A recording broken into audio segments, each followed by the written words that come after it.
Kilas balik kisah Wali Paidi kecil. Berjalanlah dengan menunduk seorang kiai kampung yang sudah sepuh.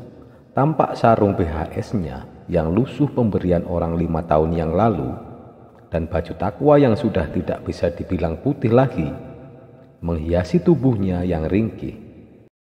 Kiai ini mendengar suara tangisan seorang anak kecil yang begitu menyayat hati dari dalam kamarnya ketika sholat duha. Setelah mencarinya, ternyata suara itu berasal dari dalam musola. Kiai sepuh ini dengan agak gemetar memasuki musola. Setelah membuka pintu pagar dari kayu yang sudah lapuk, Kiai ini masuk ke dalam. Dilihatnya ada anak kecil yang bersandar di dinding, duduk bersila dengan memangku sebuah Al-Quran.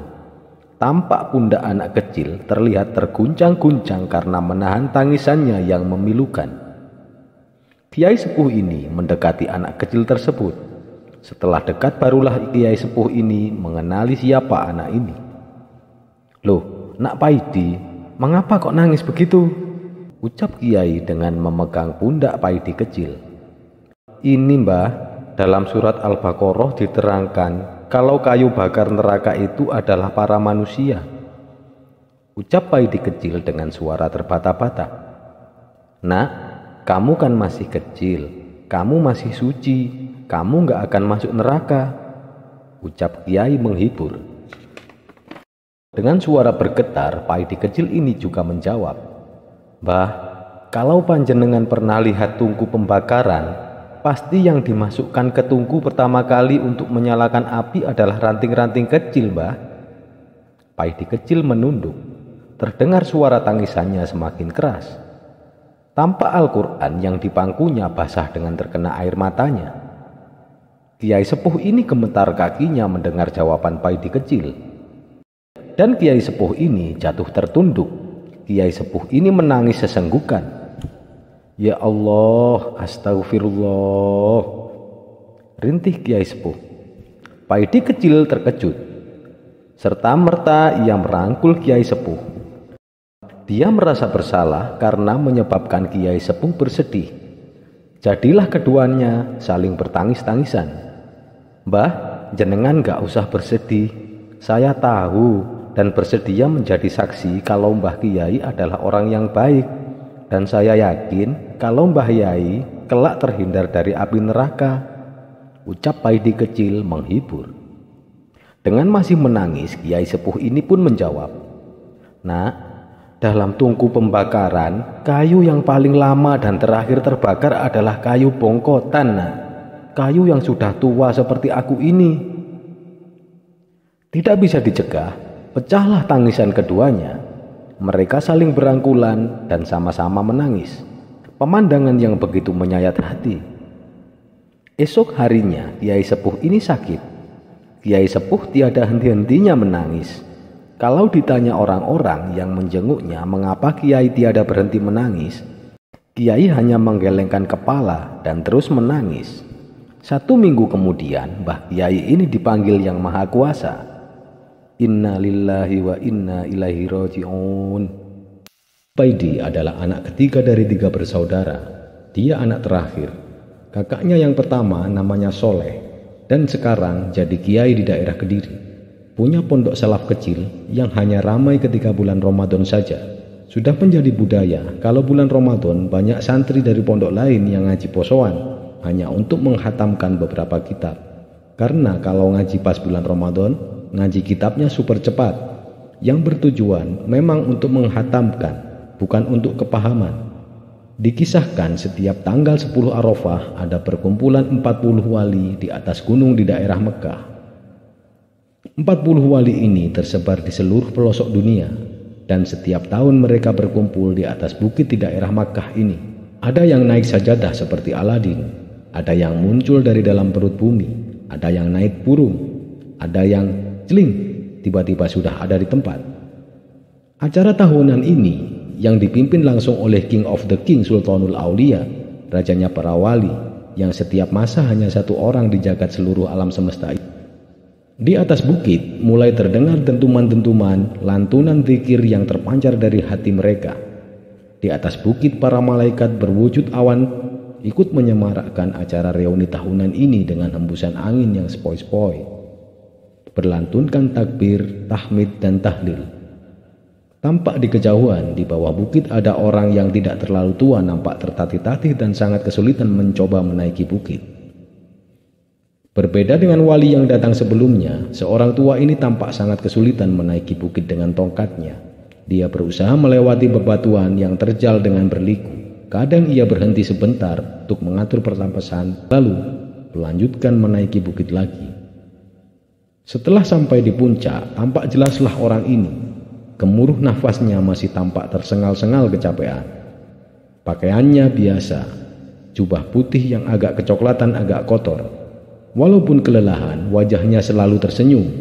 Dari wajahnya bisa dikatakan orang ini tidak gampang meremehkan orang lain, tawadhu dan sopan. Para wali menghentikan aktivitasnya setelah melihat kedatangan orang tua ini. Suasana tiba-tiba hening, satu persatu para wali menyalami orang ini dengan penuh hormat dan takdim. Ahlan wa sahlan ya Habibullah Sultanul Aulia, ucap mereka. Ternyata orang yang tampak biasa sekali ini adalah rajanya para wali. Keramatnya dan kesaktiannya seakan tidak ada sama sekali. Tolong panggilkan Paidi, orang Indonesia itu suruh ke sini, ucap sang Sultanul Aulia kepada para wali di sela-sela kerumunan para wali.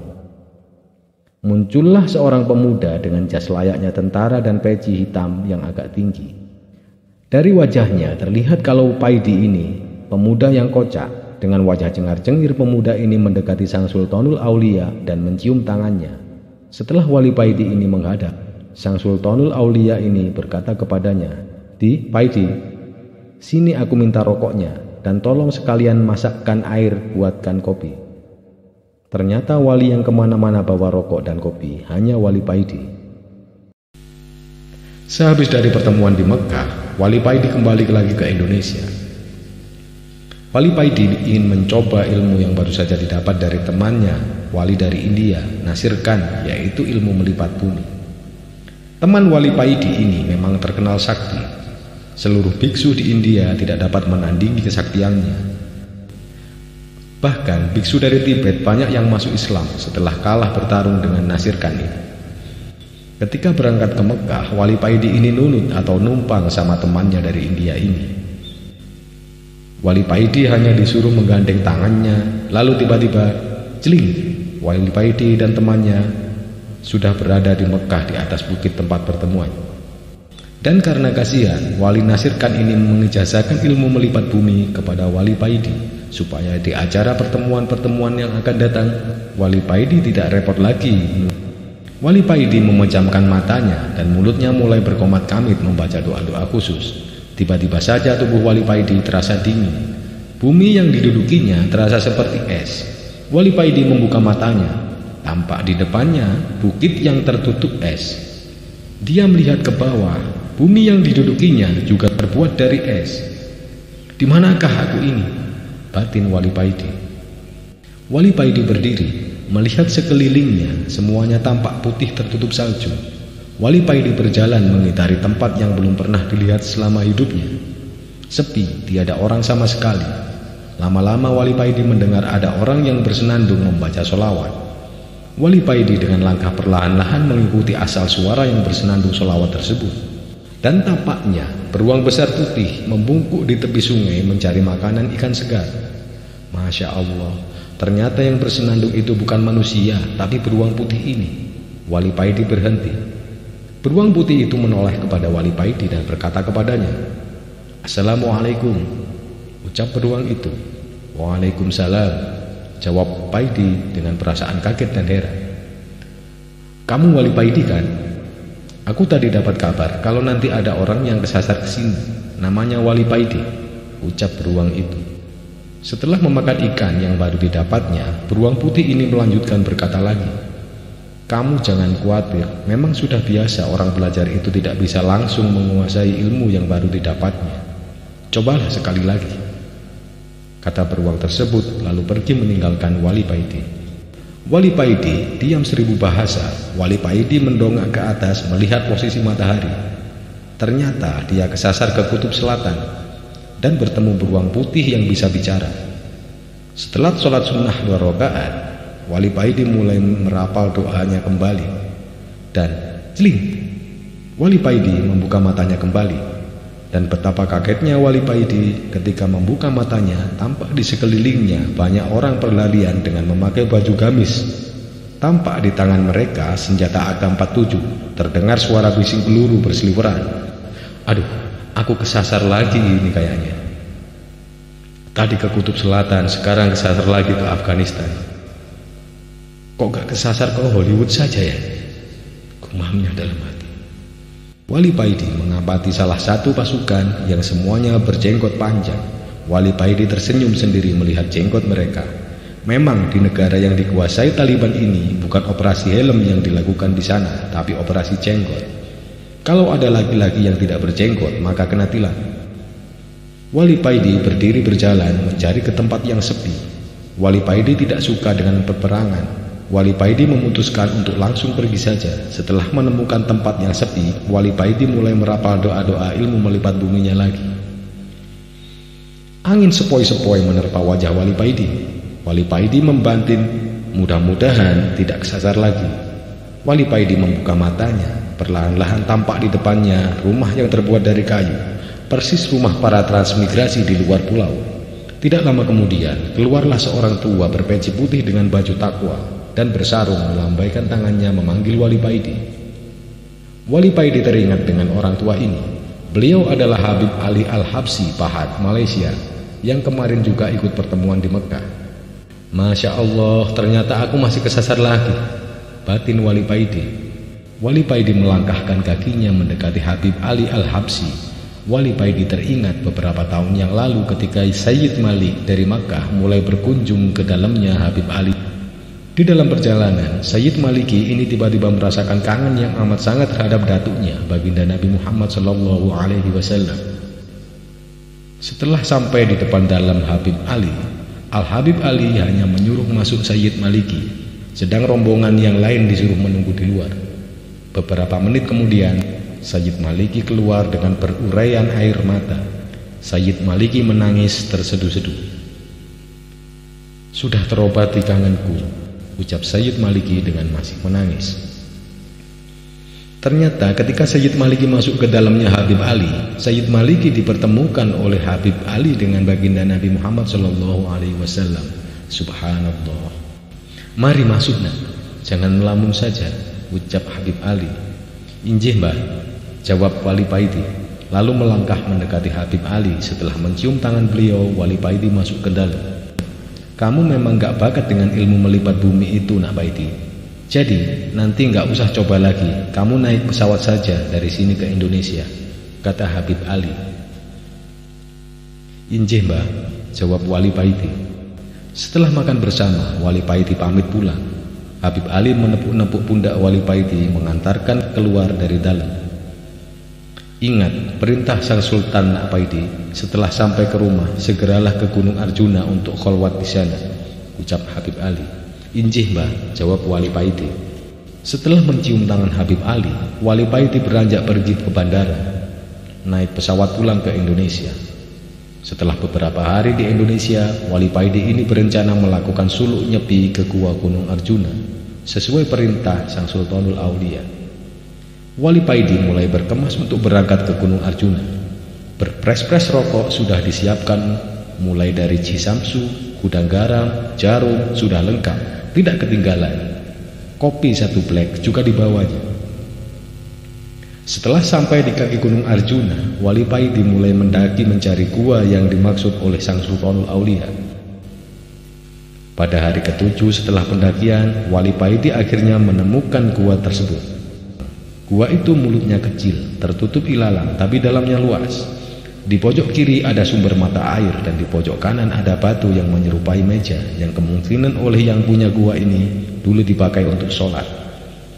Wali Paidi menaruh barang-barang bawaannya di sebelah batu yang mirip meja tersebut dan pergi ke menuju mata air untuk mandi dan berwudu.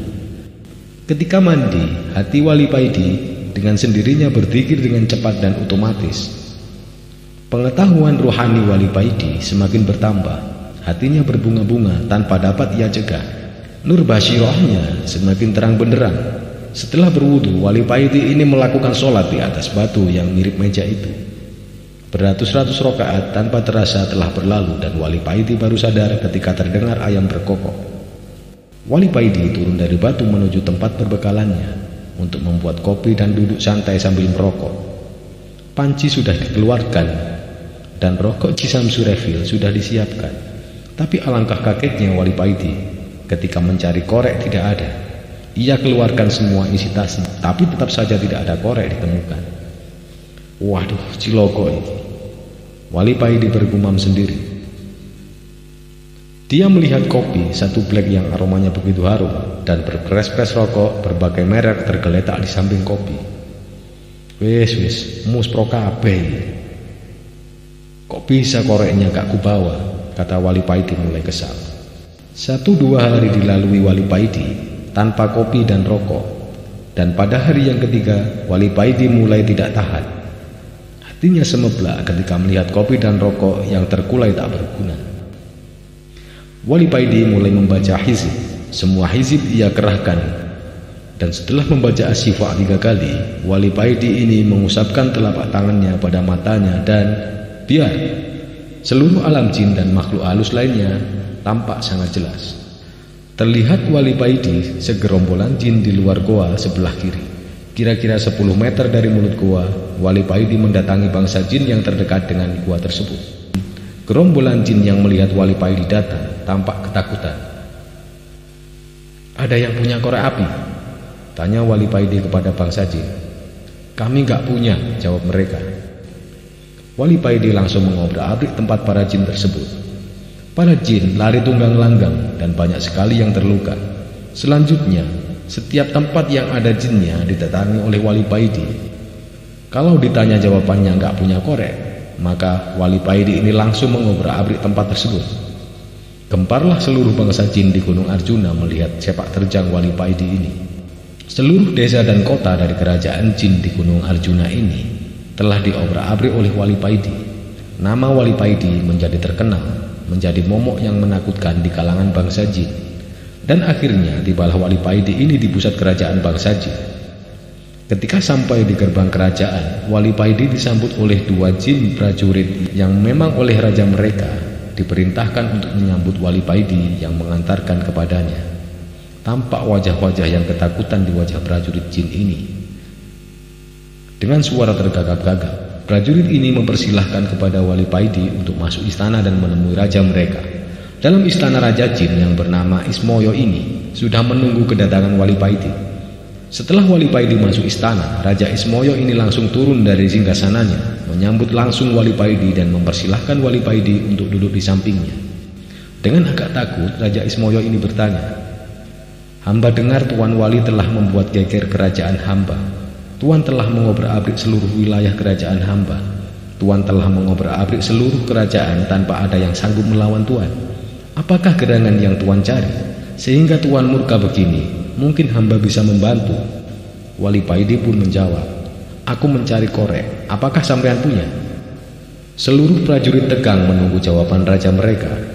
Senjata pedang dan tombak sudah mereka pegang dengan erat bersiap kalau ada hal-hal yang tidak diinginkan. Keringat yang berbau kemenyan keluar dari pori-pori para prajurit Raja Jin, yakni Raja Ismoyo. Suasana tegang masih sangat terasa. Saking tegangnya, ada prajurit yang terkencing-kencing di celana. "Tuan Wali, buat apakah korek tersebut kalau hamba boleh tahu?" tanya Raja Jin. "Buat menyalakan ini dan membuat ini," jawab Wali Paidi sambil menunjukkan rokok dan kopinya. "Hanya untuk itu?" tanya Raja Ismoyo heran. "Iya, hanya untuk ini," jawab Wali Paidi singkat. Raja Jin Ismoyo membatin dalam hati, "Wali ini aneh, masa hanya gara-gara pengen ngerokok dan ngopi aja dia telah menghancurkan kerajaanku. Dasar wali semprul." Namaku Paidi, bukan semprul," sahut Wali Paidi. "Ah, maaf Tuan, ternyata Tuan bisa membaca isi hati hamba." Raja Jin Ismoyo mulai takut. "Terus gimana? Sampean punya korek apa tidak?" tanya Wali Paidi. "Kalau hanya untuk menyalakan itu, pakai ini saja Tuan," jawab Raja Ismoyo sambil menjulurkan jari telunjuknya yang tiba-tiba bisa mengeluarkan api. Masya Allah, kalian kan memang terbuat dari api. Maaf, baru ingat aku, jawab Wali Paidi sambil cengengesan. Wali Paidi mendekati Raja Ismoyo, mengeluarkan sebatang rokok Cisamsu dan mulai menghisap rokoknya. Hu Allah, hu Allah, hu Allah. Begitulah yang terdengar ketika Wali Paidi merokok.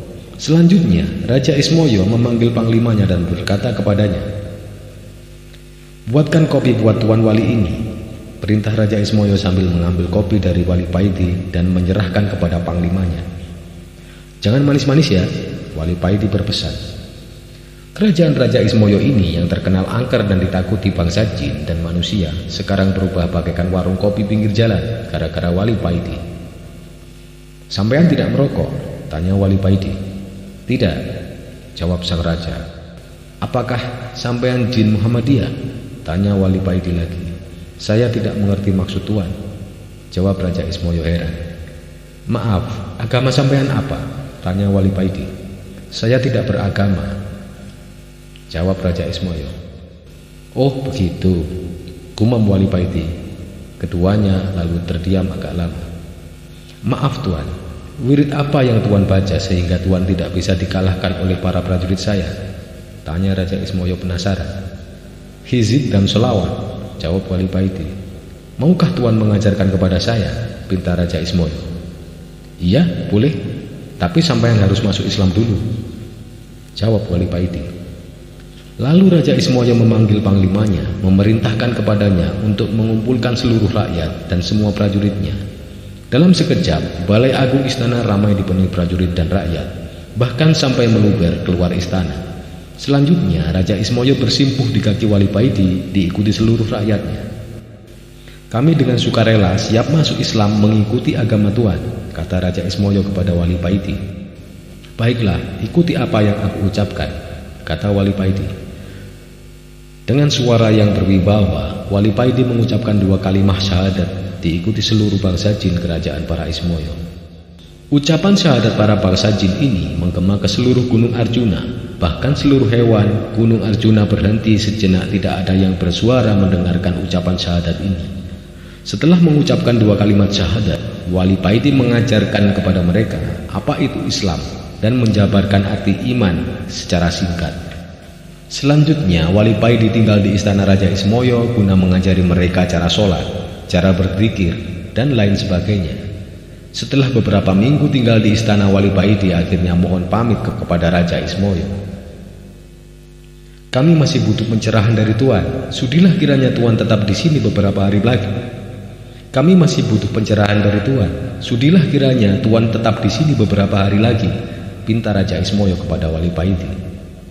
"Jangan khawatir, kelak aku akan datang lagi kemari," kata Wali Paidi dengan tersenyum. Wali Paidi mendekati Raja Ismoyo dan memegang dada Raja Ismoyo sambil berkata, "Ajaklah hatimu untuk zikir terus-menerus. Ucapkan Allah, Allah secara berkesinambungan.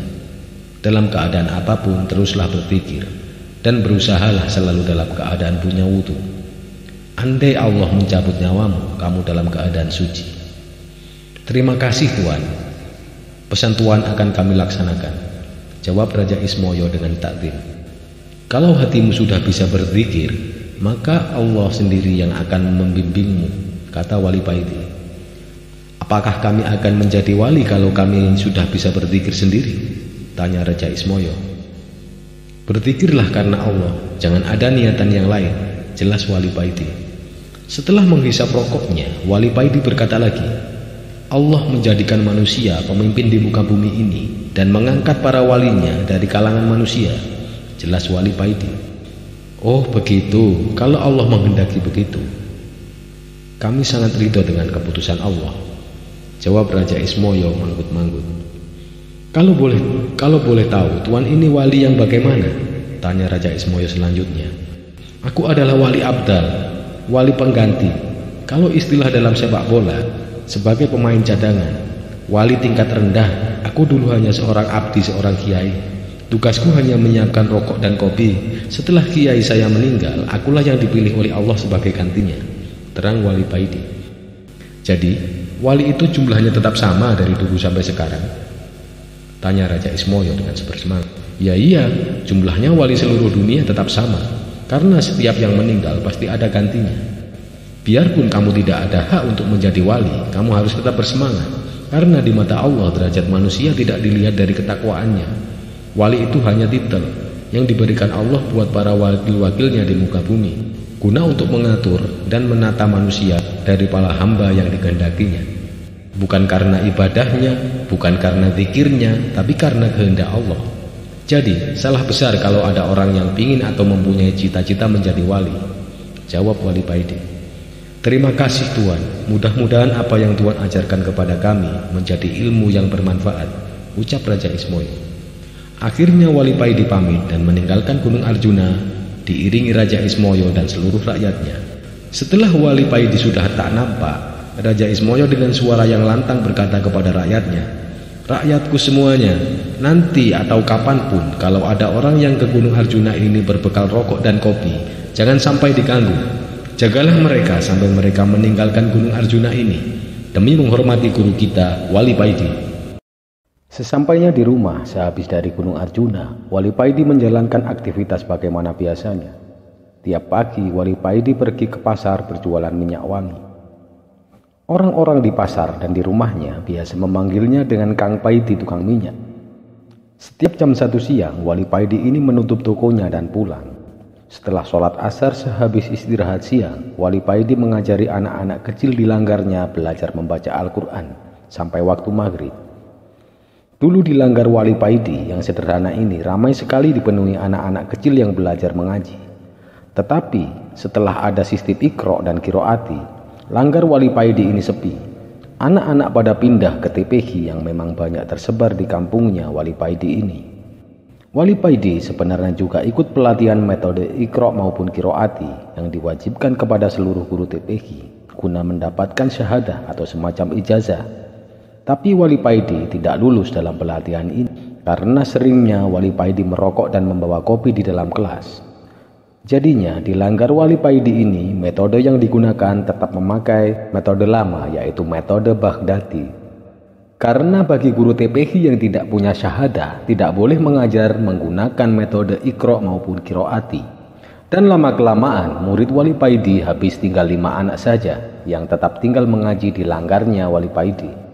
Orang tua dari kelima murid Wali Paidi ini tetap mempercayakan anaknya ke Wali Paidi. Disebabkan masalah ekonomi, mereka adalah orang-orang miskin yang tidak mampu membelikan seragam TPQ dan buku terhadap anak mereka. Daripada tidak mengaji, mereka tetap menitipkan anaknya kepada Wali Paidi. Karena di langgar Wali Paidi ini tidak ada tarikan uang, mereka bebas dari biaya apapun, malah mereka sering dikasih uang jalan oleh Wali Paidi. Menjelang maghrib, datanglah seorang pemuda yang kira-kira berumur 35 tahun mencari Wali Paidi. Pemuda ini adalah seorang murid Thariqah yang disuruh gurunya mencari Wali Paidi. "Nah, carilah kiai di daerah ini, namanya Ali Firdaus, tapi orang-orang di kampungnya biasa memanggil dengan sebutan Paidi. Umurnya seumur denganmu, dan hanya beliau satu-satunya yang bernama Paidi di kampung itu. Kalau kamu ketemu dengannya, sampaikan salamku dan mintalah nasihat padanya." Begitulah yang dikatakan guru pemuda ini kepadanya. Waktu itu pemuda ini disuruh mencari Wali Paidi karena seringnya pemuda ini mengalami hal-hal aneh. Seperti ketika sholat, tiba-tiba ia sudah berada di Mekah dan sholatnya di hadapan Ka'bah. Dan banyak orang yang melihatnya sholat di atas daun, padahal dia ada di rumah. Pemuda ini akhirnya sowan kepada gurunya dan melaporkan semua kejadian yang dialaminya dan disuruhnya mencari Kiai Ali atau Kiai Paidi.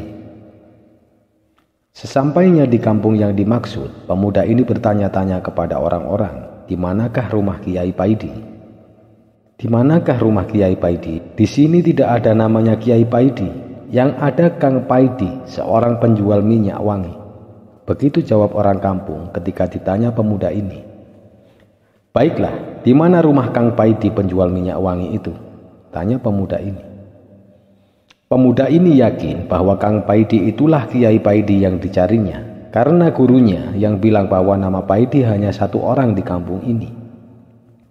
Pas waktu maghrib, pemuda ini sampai di rumah Wali Paidi.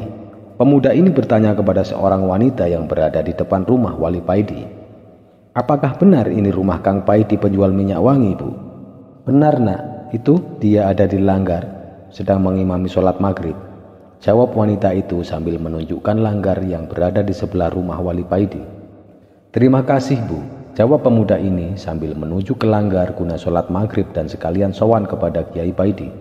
Sehabis wudhu, pemuda ini masuk ke langgar sholat berjamaah bersama yang lain. Dilihatnya yang sholat di langgar ini cuma 3 orang. Dia berdiri di samping mereka. Ketika pemuda ini mendengar surat Al-Fatihah yang dibaca Wali Paidi, hati pemuda ini menjadi galau, karena Wali Paidi ini ketika membaca huruf Ain menjadi Eng, Robbil Alamin menjadi Robbil Ngalamin. Gimana mau khusyuk dan diterima sholatnya, wong bacanya aja udah keliru. Apakah tidak salah guruku menyuruhku sowan kepadanya? Gumam pemuda ini dalam hati. Setelah salam dan melakukan wirid seperti biasa pada umumnya, Wali Paidi ini melanjutkan dengan sholat sunnah, dan sehabis sholat sunnah Wali Paidi ini keluar dari langgar dan duduk-duduk di teras sambil merokok. Pemuda ini menghadap kepada Wali Paidi. "Assalamualaikum." Salam pemuda ini. "Waalaikumsalam," jawab Wali Paidi sambil tersenyum. Setelah menyampaikan salam gurunya kepada Kiai Paidi, pemuda ini menceritakan maksud kedatangannya dan menceritakan hal-hal aneh yang dialami kepada Wali Paidi. "Saya heran, kok kamu sampai bisa seperti itu ya? Mengalami hal-hal yang menakjubkan, padahal sholat kamu tadi aja masih sibuk ngurusi tajwid daripada ingat kepada Allah," kata Wali Paidi kepada pemuda ini. Seketika pucatlah wajah pemuda ini, dan dalam hati pemuda ini berkata, "Masya Allah, ternyata gurunya tidak salah mengenai kiai muda ini." Pemuda ini semakin menundukkan kepalanya di hadapan Wali Paidi. Pemuda santri Thariqat ini hanya diam, tidak berani berkata banyak di depan Wali Paidi. Suasana jadi hening, hanya terdengar suara Paidi yang menghisap rokoknya. "Monggo kopine, Kang, dan ini rokoknya." Wali Paidi menawarkan kopi dan rokok di samsunya. "Iya, terima kasih," jawab pemuda ini. Setelah menyeruput kopinya, pemuda ini mengeluarkan rokoknya dan menyalakannya. "Gimana kabarnya Mas Kiai Mursyid?" tanya Wali Paidi. "Alhamdulillah baik-baik saja, Kang," jawab si pemuda ini. "Nanti sehabis sholat isya, kamu dzikir aja di musola ini. Kalau nanti kamu tiba-tiba berada di tempat yang asing, kamu bacalah haula wala quwwata illa billahil aliyil azim 3 kali, pesan Wali Paidi. "Iya Mas Paidi," jawab pemuda ini. Tidak lama kemudian terdengar suara adzan berkumandang, menunjukkan kalau waktu sholat isya telah tiba. Tampak 3 orang yang tadi sholat maghrib telah datang. Setelah berwudu, mereka bertiga masuk ke musola menunggu Wali Paidi. Wali Paidi berdiri masuk ke dalam musola dan mempersilahkan pemuda Thariqat ini untuk ngimami sholat isya. Tapi pemuda ini tidak mau.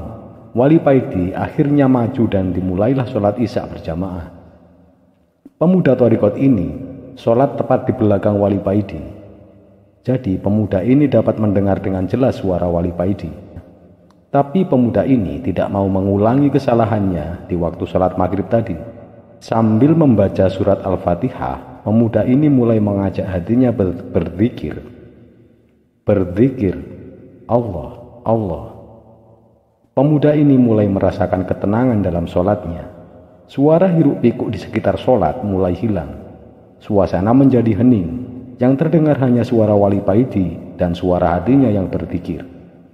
Lama-kelamaan, suara Wali Paidi yang tadinya cemplang dan terdengar tidak bertajwid berubah menjadi sangat merdu dan sangat fasih. Suara dan bacaan Wali Paidi bagaikan suara dan bacaan Imam Masjidil Haram.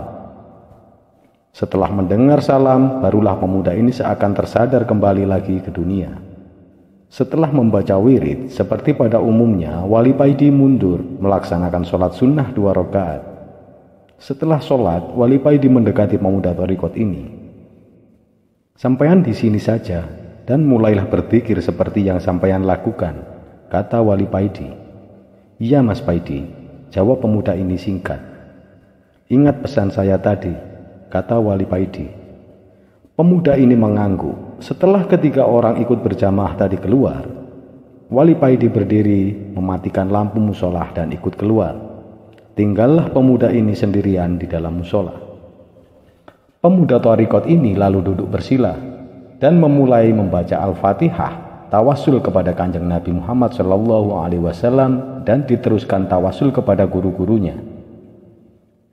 Setelahnya, barulah pemuda ini mulai membaca wirid yang selama ini selalu istiqomah ia baca. Lama-kelamaan, suasana mulai berubah. Angin yang tadinya berhembus sepoi-sepoi berubah menjadi kencang. Satu persatu benda-benda yang di dalam musola mulai hilang satu persatu. Bahkan dirinya juga terasa ikut hilang. Beriringan dengan hilangnya tubuh si pemuda ini, tampak di pengimaman ada cahaya putih yang kecil. Hanya cahaya ini yang tampak karena semua telah hilang dalam pandangan mata pemuda ini.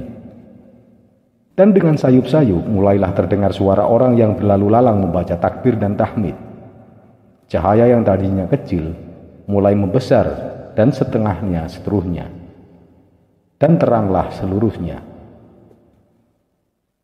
Dan tampaknya dengan jelas di depan pemuda ini bangunan segi empat yang tertutup kain hitam yang di sekelilingnya terlihat banyak orang yang berjalan mengitarinya. Masya Allah, ternyata pemuda ini telah berada di Mekah. Pemuda ini membatin, benarkah aku ini sekarang berada di Masjidil Haram? Timbul keraguan di dalam hati pemuda ini. Dengan perlahan dia meletakkan tangannya di atas marmer masjid. Ada sesuatu yang hangat yang mengalir ke tangannya. Ini marmer sungguhan, batin si pemuda ini. Lalu pemuda ini berdiri melihat lalu lalang orang-orang yang sedang bertawaf. Ratusan ribu orang berjubel jadi satu dengan pakaian putih saling bersahutan memuji Allah. Pemuda ini lalu teringat dengan pesan Wali Paidi. Kemudian duduklah pemuda ini mulai membaca La haula wa la quwata illa billah. Ketika bacaannya sampai ke bacaan ketiga, datanglah angin yang sangat kencang. Bumi Makkah serasa bergoyang, seakan kena gempa. Dan tanpa dicegah, tubuh pemuda Thariqat ini berguling-guling. Suasana menjadi gelap. Tubuhnya baru berhenti ketika menabrak sesuatu. Berangsur-angsur suasana menjadi tenang kembali. Pemuda ini mulai membuka matanya. Betapa kagetnya dirinya. Ternyata dia sekarang berada di atas tumpukan sampah. Tempat yang tadinya dikira Masjidil Haram ternyata tempat pembuangan sampah. Setelah beberapa hari bersama Wali Paidi, si murid Thariqah ini menghadap kepada guru mursyidnya guna melaporkan peristiwa yang dialaminya. Kira-kira 10 meter dari gerbang pondok, si murid ini sudah disambut kawannya yang juga mondok di situ dengan berkata, "Kang, sampean sudah ditunggu Mas Yai di depan musola pondok." "Loh, Yai sudah menunggu toh?" jawab si murid. "Iya Kang, tadi kira-kira setengah jam yang lalu, aku disuruh Mas Yai untuk membuat 2 kopi, dan beliau berpesan, setelah membuat kopi, tolong taruh di depan musola, dan cepat-cepat kamu ke pintu gerbang, karena dulurmu akan datang," terang kawan si murid. Mereka berdua memasuki pintu gerbang pondok yang sangat kecil. Pintu gerbang pondok di sini memang beda dengan pintu gerbang pondok-pondok lainnya. Pintu gerbang di sini cuma 1 daun pintu dengan ukuran 1 meter kali 2 meter, terbuat dari kayu yang dilapisi seng. Kalau ada orang yang tidak pernah ke pondok ini, pasti tidak tahu pintu gerbangnya. Pernah dulu abahnya Mas Yai ini mau merenovasi pintu gerbang ini dengan membuatnya agak lebar dan diperbagus. Tapi malamnya abahnya Mas Yai ini mimpi bertemu Mbah Yai yang mengatakan, "Nak, jangan dipugar pintu gerbang itu. Biarlah seperti itu saja. Biarlah orang mengira kalau di sini tidak ada pondok." Setelah mimpi tersebut, Abah Yai urung merenovasi pintu gerbang pondok. Setelah melewati pintu gerbang pondok, si murid dan kawannya ini melihat Mas Yai sudah duduk sambil merokok di depan musola pondok. Dan di depannya ada 2 cangkir kopi. Si murid mengucapkan salam kepada Mas Yai. "Assalamualaikum." "Waalaikumsalam," jawab Mas Yai. Setelah mencium tangan gurunya, si murid ini duduk di depan Mas Yai, sedang kawannya pergi tidak ikut duduk dengannya, karena yang dipanggil Mas Yai bukan dia. Inilah adab seorang murid. Setelah menceritakan pengalamannya, si murid ini bertanya pada guru mursyidnya, "Yai, ketika sholat dulu, saya mendengar bacaan Wali Paidi itu tidak sempurna, tapi lama-lama kelamaan suara Wali Paidi ini berubah menjadi sempurna dan sangat merdu. Apa maksud semua itu, Pak Yai?" Setelah menghisap rokoknya dalam-dalam, Mas Yai ini pun berkata, "Kamu kan jelas pernah mendengar kata Nabi, bau mulut orang yang berpuasa itu wangi bagaikan minyak kasturi di hadapan Allah. Ketika kamu mendengar suara Kang Paidi itu menjadi merdu, sesungguhnya kuping yang kamu pakai untuk mendengar itu kupingnya Gusti Allah. Kalau kupingmu sendiri yang kamu pakai maka terdengar seperti itu, jadi terdengarnya tidak sempurna. Tapi di hadapan Allah, bacaan Kang Paidi itu begitu merdu. Begitu juga dengan bau mulut orang yang berpuasa, akan tercium sangat busuk kalau menciumnya dengan hidung kita sendiri." Si murid ini bertanya lagi, "Apakah Kang Paidi ini juga orang Thariqah?" "Iya, dia murid abahku. Kang Paidi ini sebelum masuk Thariqah perilakunya sudah sangat berthariqah. Kalau kamu lihat tingkah polanya, yang aur-auran itu hanya untuk menutupi kesejatian dirinya. Setahu saya Kang Paidi ini orang yang tidak punya suudzon kepada orang lain. Kepada siapapun orangnya, baik anak kecil maupun maling, Kang Paidi ini tetap husnudzon. Inilah salah satu kelebihan Kang Paidi," jawab Mas Yai. "Tapi mengapa bukan Yai sendiri yang mengatakan kepada saya kalau selama ini tempat yang saya kira Makkah itu sebenarnya tempat pembuangan sampah?" tanya si murid. "Itu memang tugasnya Kang Paidi. Dan lagi, tempat pembuangan sampah itu kan dekat dengan musola Kang Paidi. Kalau aku menunjukkan kamu akan bingung berada di mana, sedangkan TPA itu jauh dari sini." Di tempat lain, Wali Paidi sedang kedatangan seorang tamu yang ingin sekali bisa berangkat haji. "Kang, saya ingin sekali berangkat haji. Tolong saya dikasih amalan yang bisa membuat saya bisa berangkat haji," pinta orang tersebut. "Saya tidak bisa. Coba sampean minta kepada Yai yang lebih mengerti soal itu. Saya ini orang bodoh," jawab Wali Paidi. "Tidak Kang, saya tidak keliru, karena saya bermimpi kalau sampeanlah yang bisa menunjukkan jalan tersebut," bantah orang tersebut. "Baiklah kalau sampean memaksa. Sehabis sholat subuh sampean baca surat Yasin sebanyak 7 kali. Kalau ada apa-apa sampean kesini lagi," jawab Wali Paidi. Setelah orang tersebut membacanya selama 1 bulan, tapi tidak terjadi apa-apa, orang ini kembali kepada Wali Paidi. "Tidak ada apa-apa Kang," kata orang yang pingin naik haji ini. "Kalau begitu, bacaan surat Yasinnya ditambah surat Al-Waqiah sebanyak 7 kali. Nanti kalau ada apa-apa, sampean kesini lagi." Setelah dibaca selama 1 bulan, surat Yasin dan surat Al-Waqiah ini tetap tidak mengeluarkan tanda apa-apa. Akhirnya orang ini kembali ke Wali Paidi. "Masih belum ada tanda-tanda Kang," kata orang ini kepingin naik haji. Wali Paidi terdiam dan memejamkan matanya sebentar. Selanjutnya dengan mantap dia berkata kepada orang tersebut, "Kalau begitu, tambah lagi dengan surat tanah. Pasti sebentar lagi sampean akan berangkat haji." Orang yang kepingin naik haji ini tertawa terbahak-bahak mendengar jawaban Wali Paidi. "Anu Kang, katanya para kiai, haji itu tidak hanya ibadah ruhani saja, tapi juga ibadah jasadi, terutama ibadah dengan bondo atau duit," jawab Wali Paidi dengan mimik serius tapi terlihat lucu. Wali Paidi menyusuri jalan, pergi tanpa arah dan tujuan. Dia hanya berjalan dan berjalan, lupa akan makan dan minum. Wali Paidi ingin menghindari orang-orang yang mulai tahu kedudukannya. Mulai banyak orang sekarang yang memanggilnya Gus, memanggilnya Kiai, bahkan ada yang terang-terangan memanggilnya Sang Wali. Kehidupan Wali Paidi sekarang tampak ramai. Ada saja orang yang memerlukan bantuannya. Soal jodoh, soal penglaris, dan ada juga yang hanya minta barokah, doa, dan paling berat ada yang minta diakui murid. Wali Paidi merasa terusik. Dia kepingin merasakan kehidupannya yang dulu. Orang-orang hanya mengenalnya sebagai penjual minyak wangi dengan pengajar alif-alifan di musola kecilnya. Dan sekarang banyak orang yang berlomba-lomba ingin membangun musolahnya. Wali Paidi ingin menghindari itu semua. Dia jenuh akan semua pujian yang dialamatkan pada dirinya, lebih-lebih akan datangnya malaikat yang mengunjunginya baru-baru ini. Wali Paidi mulai memasuki hutan belantara. Dia berjalan terus dan berhenti ketika dia lihat di depannya ada sungai. Dia mendekati bibir sungai. Dilihatnya airnya begitu jernih. Dia menunduk dan mulai membasuh tangan dan mukanya. Lalu Wali Paidi memperbarui wudunya.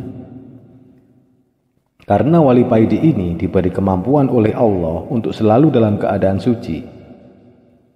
Setelah berwudu, Wali Paidi baru sadar kalau ada orang yang agak jauh di sampingnya. Orang itu sedang memancing. Wali Paidi mendekati orang itu. Dia merasa orang itu bukan orang sembarangan. Tiba-tiba saja hati Wali Paidi semakin tentram ketika melihat orang ini. Wali Paidi mau mengucapkan salam, tapi kedahuluan orang tersebut. "Assalamualaikum Kang Paidi," ucap orang itu. "Waalaikumsalam. Kalau boleh tahu siapa Anda?" tanya Wali Paidi keheranan. "Untuk saat ini namaku Syukron Fahmi," jawab orang itu. Dia hanya menunduk memikirkan jawaban orang tersebut. Dan tiba-tiba saja sikap Wali Paidi berubah dengan sendirinya tanpa ia sadari. Wali Paidi bersikap seakan menghadapi gurunya. "Kang Paidi, sampean tidak harusnya menghindari semua itu. Pujian-pujian itu adalah ujian buatmu. Ujian yang berupa pujian itu lebih berat dari penghinaan. Allah mau meningkatkan derajat sampean," ucap orang itu. Wali Paidi semakin menunduk. Ternyata orang yang sedang memancing ini tahu akan keadaan dirinya. "Kang Paidi, dengan menghindari pujian-pujian itu sama saja sampean menafikan kekuatan Allah. Karena sampean merasa tidak mampu. Padahal Allah lah yang memberi kekuatan," kata orang itu lagi. Wali Paidi hanya bisa diam dan semakin menunduk. Air mata mulai meleleh dari matanya. Ingat, la haula wala quwata illa billah. Merasa mampu dan merasa tidak mampu itu tidak boleh. Itu sudah syirik bagi orang setingkat Anda. Karena Allah yang memberi kekuatan, Allah meliputi segalanya. Lanjut orang itu. Wali Paidi menangis sesenggukan. Dia yakin orang yang di depannya adalah Nabiullah Khidir. Dia ingin bersalaman dengannya untuk memastikannya. Setelah menangis agak reda, Wali Paidi mengangkat wajahnya dan mau bersalaman dengan orang itu. Tapi orang itu yang mengaku bernama Syukron Fahmi sudah hilang dari hadapannya. Setelah bertemu sosok yang mengaku bernama Syukron Fahmi, Wali Paidi masih terdiam dalam duduknya. Masih terngiang-ngiang ucapan sosok misterius yang menggugah jiwanya itu. Wali Paidi berdiri membersihkan tempat duduknya dan mulai melaksanakan sholat. Setelah salam, Wali Paidi berdiri lagi dan melakukan sholat lagi. Begitu seterusnya sampai malam, kira-kira sekitar jam 9 malam. Wali Paidi berhenti dan melanjutkan dengan melakukan wirid. Begitu seterusnya sampai kira-kira jam 9 malam, Wali Paidi berhenti dan melanjutkan dengan melakukan wirid. Dia duduk bersila, memusatkan pikirannya, membuang jauh-jauh pikiran tentang dunia, menggerakkan hatinya untuk berzikir. Dan entah berapa lama hal ini terjadi. Dan kemudian Wali Paidi merasakan alam di sekitarnya mulai hampa. Tidak ada suara, semua yang berada di sekitarnya jadi hitam gelap gulita. Wali Paidi seakan menjadi udara yang hampa dan bergerak mengitari alam yang hitam pekat ini. Setelah berkeliling, ada di depannya ada dua sosok manusia yang sedang duduk seperti duduknya orang tahiyat. Dan berdiri di samping keduanya sosok berjubah putih dan bercahaya. Lambat-lambat Wali Paidi mengenali salah satu sosok yang duduk di depannya tersebut. Tidak salah lagi, beliau adalah Imam Al-Ghazali, mujtahid Islam. Batin Wali Paidi. Lalu Wali Paidi melihat sosok baju putih itu maju ke depan dan berkata kepada sesuatu yang di depannya, sesuatu yang tak terlihat. "Gusti, bagaimana menurut jenengan terhadap kedua kekasihmu ini, yakni Nabi Musa dan Al-Ghazali?" tanya sosok putih itu. Lalu ada suara yang mengatakan, "Musa dengan izinku bisa menghidupkan orang yang telah mati, tapi aku lebih suka terhadap Al-Ghazali." Karena dia dengan izinku pula bisa menghidupkan hati hamba-hambaku yang telah mati, banyak menghilangkan kebodohan dan membuka jalan buat hamba-hambaku untuk lebih mengenalku. Lalu ketika sosok itu samar-samar hilang dari pandangan Wali Paidi, lalu lamat-lamat terdengarlah suara adzan subuh. Sedikit demi sedikit alam mulai terlihat kembali. Setelah sholat, Wali Paidi bangkit dan kembali pulang. Wali Paidi berpenampilan lain dari biasanya. Dia tampil gaul sekali, memakai sepatu Uncle 347, celana jeans pensil, airplane system, dan kaos merek Syphilis Infection. Walaupun semua pakaiannya ini pemberian dari adik Mas Kiai Mursyid yang kebetulan buka toko pakaian distro. Dengan memakai kacamata BL hitam, Wali Paidi berangkat untuk memenuhi undangan Mas Kiai Mursyid dalam rangka tasyakuran dan pembukaan toko onderdil, yang mana semua barangnya langsung didatangkan dari luar negeri. Mas Kiai Mursyid ini kalau bisnis memang tidak mau setengah-setengah.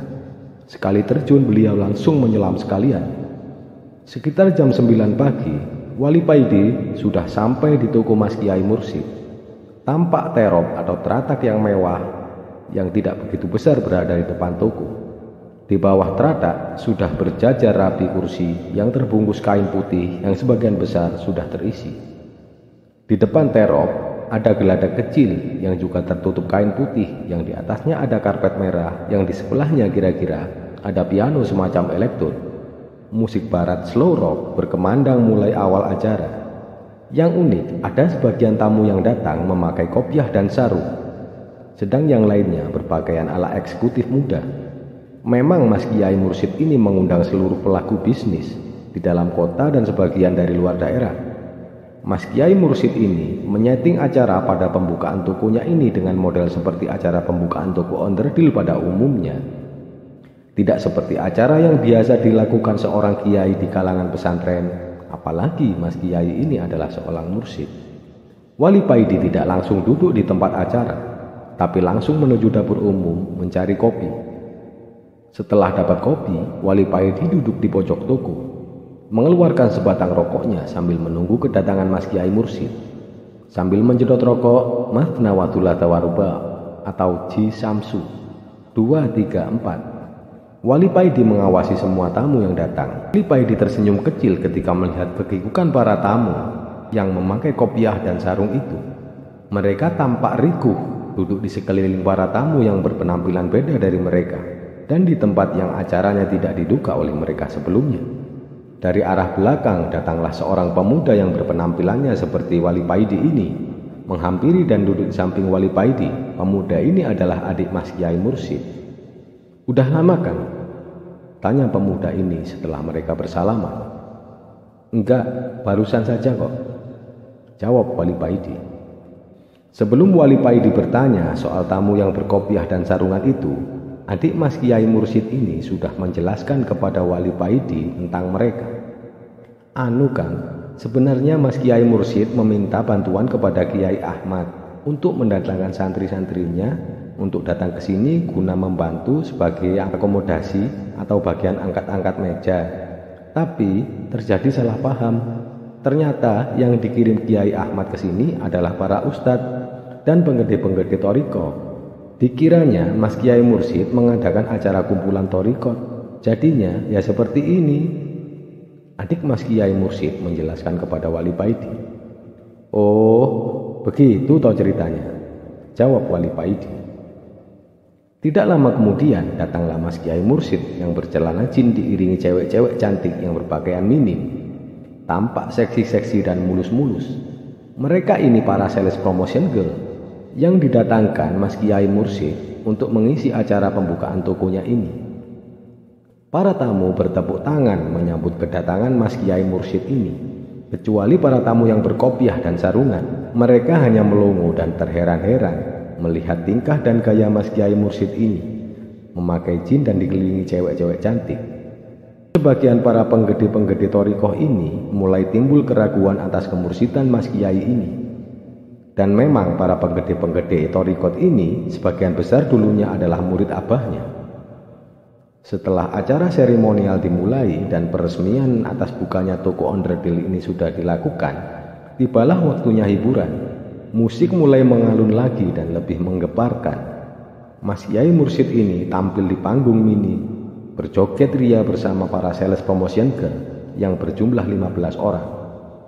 Para penggede-penggede Toriko semakin melongo melihat mursyid mereka berjoget dengan bersenda gurau dengan para sales promotion girl yang rata-rata cantik dan seksi ini. Wali Paidi hanya tersenyum melihat tingkah dan gaya Mas Kiai Mursyid. Wali Paidi melihat di antara sales promotion girl ini ada satu yang wajahnya sangat mirip dengan Mulan Jamila. Wali Paidi hanya membatin, ada-ada saja Mas Kiai Mursyid ini. Tiba-tiba Mas Kiai Mursyid ini turun dari panggung ini dan menghampiri Wali Paidi.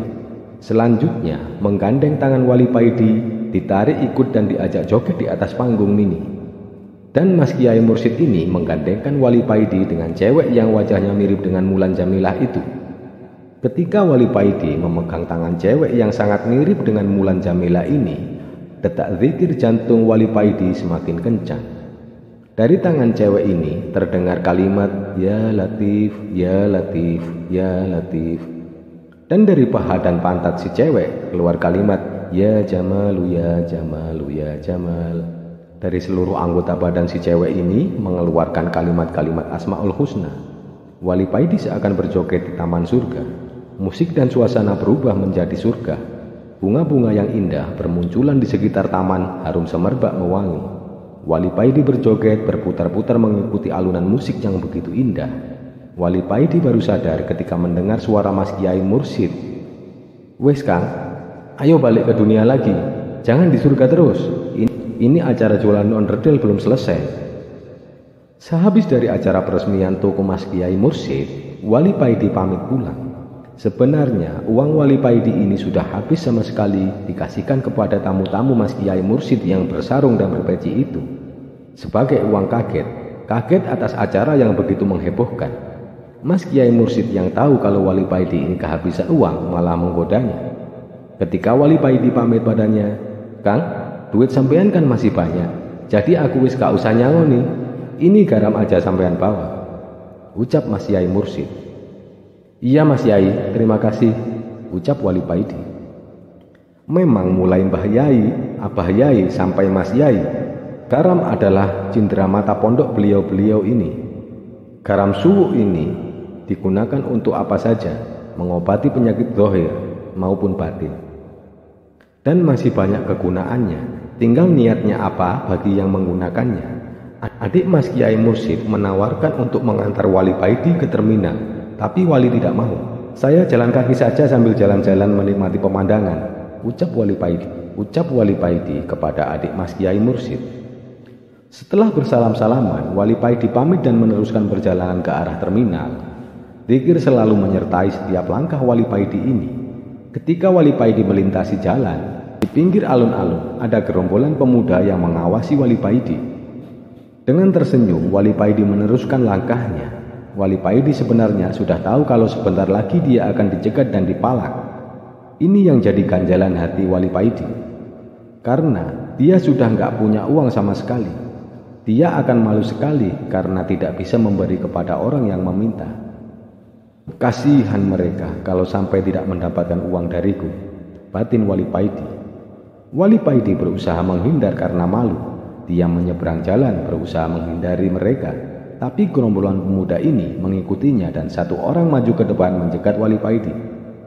Serahkan duitmu, ayo cepat, ucap pemuda itu yang rupanya pimpinan gerombolan ini. Wali Paidi dengan tersenyum membuka kacamata hitamnya dan melihat satu persatu para pemuda gerombolan ini.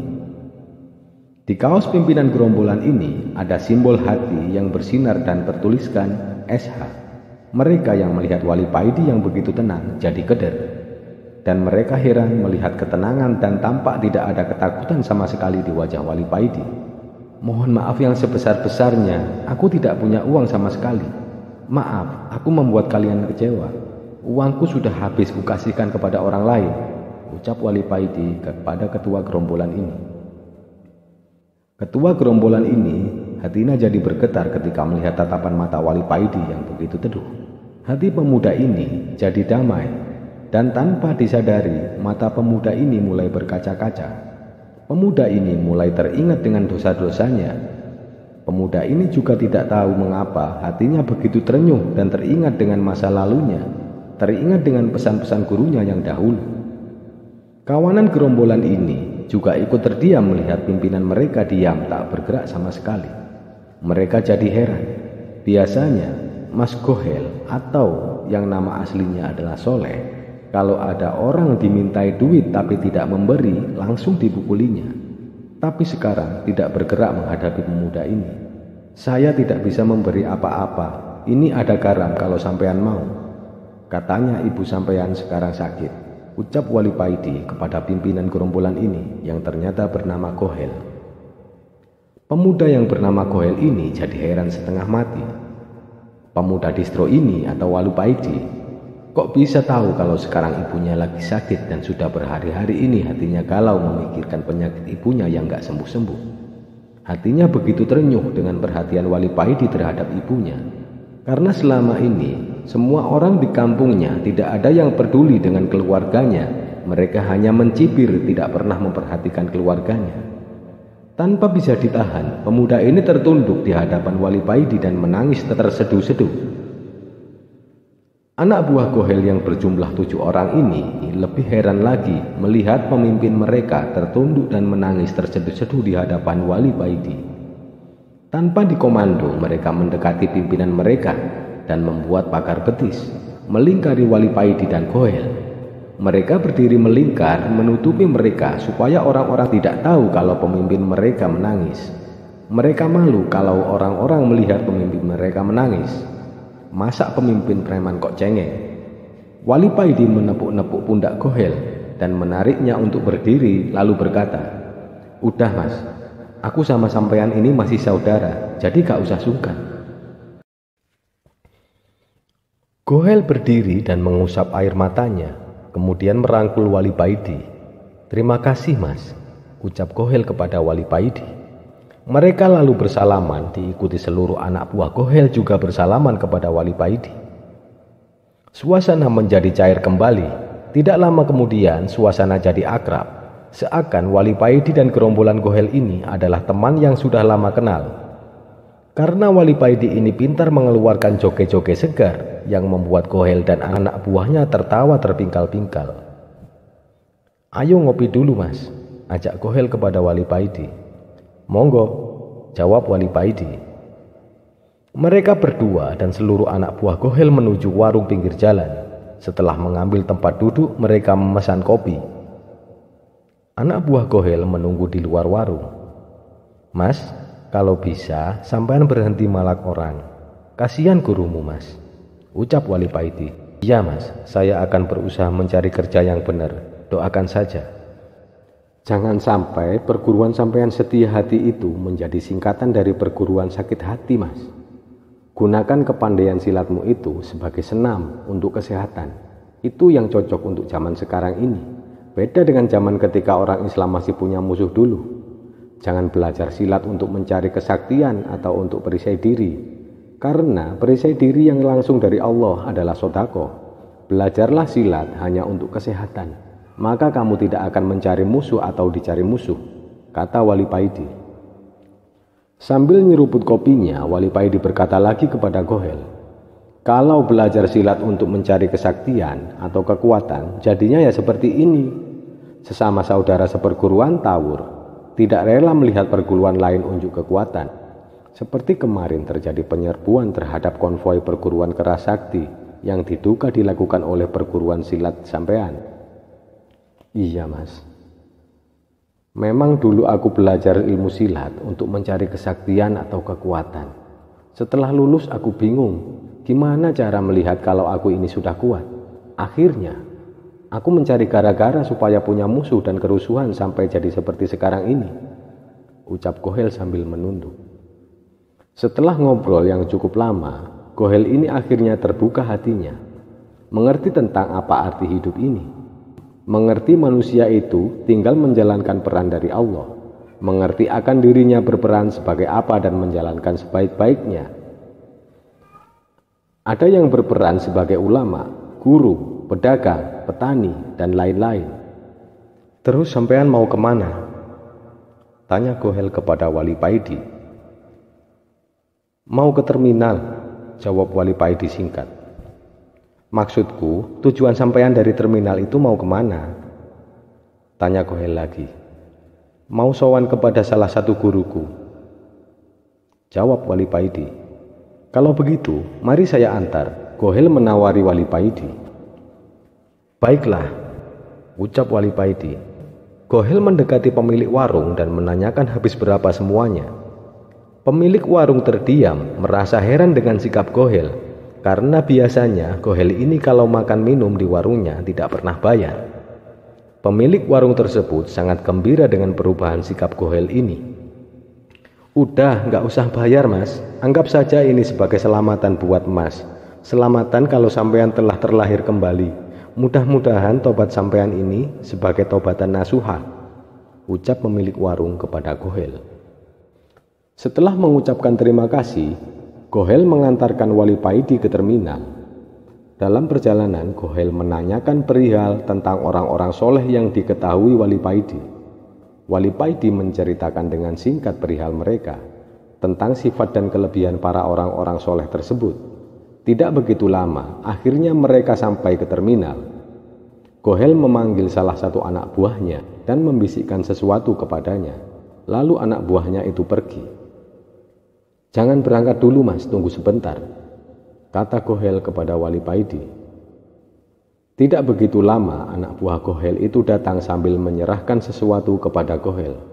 Lalu Gohel mendekati Wali Paidi dan menyerahkan sesuatu tersebut kepada Wali Paidi. Ini mas, tolong jangan ditolak, ucap Gohel kepada Wali Paidi. Ternyata sesuatu tersebut di dalamnya ada uang ribuan yang sebagian sudah kumat. Ada 2 atau 3 uang 5 ribuan. Wali Paidi terkejut ketika menerima uang dari Gohel tersebut. Jangan khawatir mas, itu bukan uang haram, itu uang sumbangan dari teman-teman. Dan saya minta dengan sangat, jangan ditolak, jelas Gohel kepada Wali Paidi. Wali Paidi menerima pemberian Gohel tersebut. Setelah bersalaman, Wali Paidi naik ke atas bus. Masih banyak bangku kosong. Wali Paidi mencari tempat yang enak buat duduk. Akhirnya Wali Paidi memilih tempat di tengah. Setelah bus baru berjalan, tampak pedagang rokok naik ke atas bus menjajakan dagangannya. Ketika Wali Paidi hendak memanggilnya, si pedagang tersebut sudah menghampiri Wali Paidi dan menyerahkan sebungkus rokok. Begitu juga dengan pedagang-pedagang yang lain. Di dalam perjalanan, mereka semua mengasihkan satu barang dagangannya kepada Wali Paidi atas nama Gohel.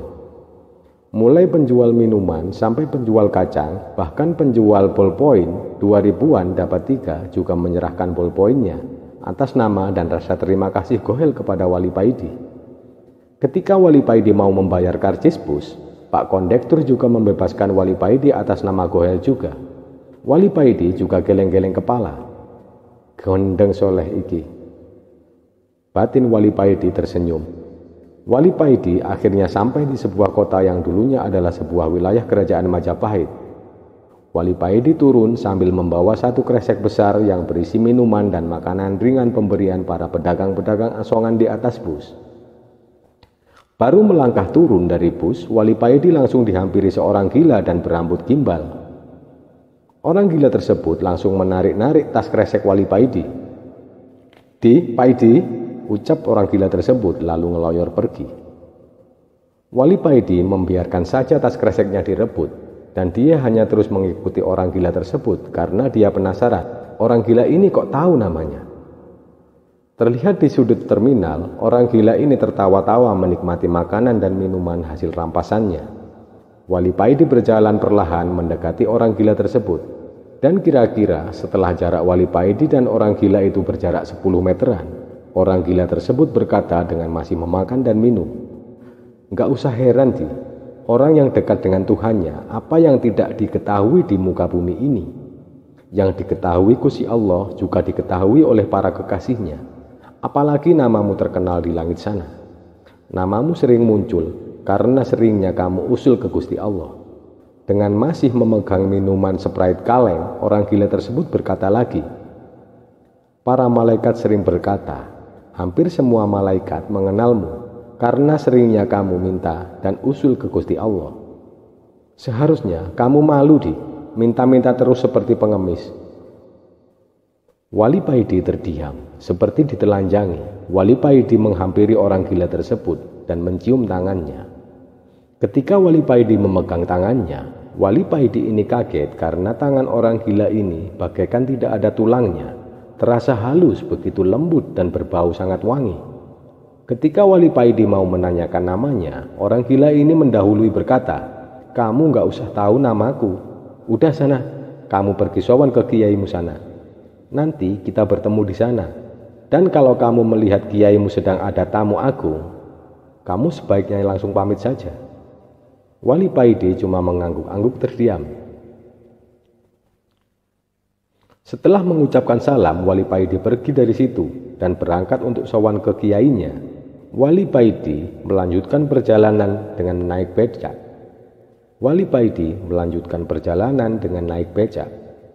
Setelah sampai, Wali Paidi langsung menuju ke ruang tamu. Di sana, dia disambut salah satu santri kiai yang selalu standby melayani tamu-tamu. Belum lama duduk, ada dua tamu yang juga sowan ke kiai. Mereka berdua duduk di samping Wali Paidi.